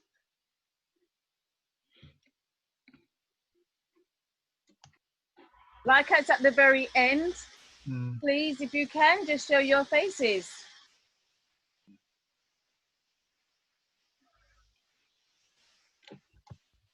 Thank you very much. Thank you to all those who's actually shown. Thank you. It's very good. Thank you. Yay. Thank you. Well done. Thank you, Emma. How you doing? You all right? Yes, thanks. Today, if I could share something, today is 22 years since my husband, Amadou Mokhtar Gueye, died in a plane crash with 6 other African UN workers trying to find peace for Angola and the whole of West Africa. And we're remembering him today. And there's a lot of work that we need to do just at home to find ourselves before we come out. But to formulate questions and then to get answers back and then move forward with that. But everybody needs to take responsibility to learn about what needs to be done rather than being spoon-fed. And I'm saying that from the old woman grandmother chair. Thank you. So much for sharing that. Thank you. Thank you. And good night, everyone. Thank you. And thank you. We're gone. Good night. Thank you. Bye-bye. Bye. Well deserved. Bye, everyone. Bye. Thanks. Bye. Bye. Guidance and protection. Bye. Bye. Okay.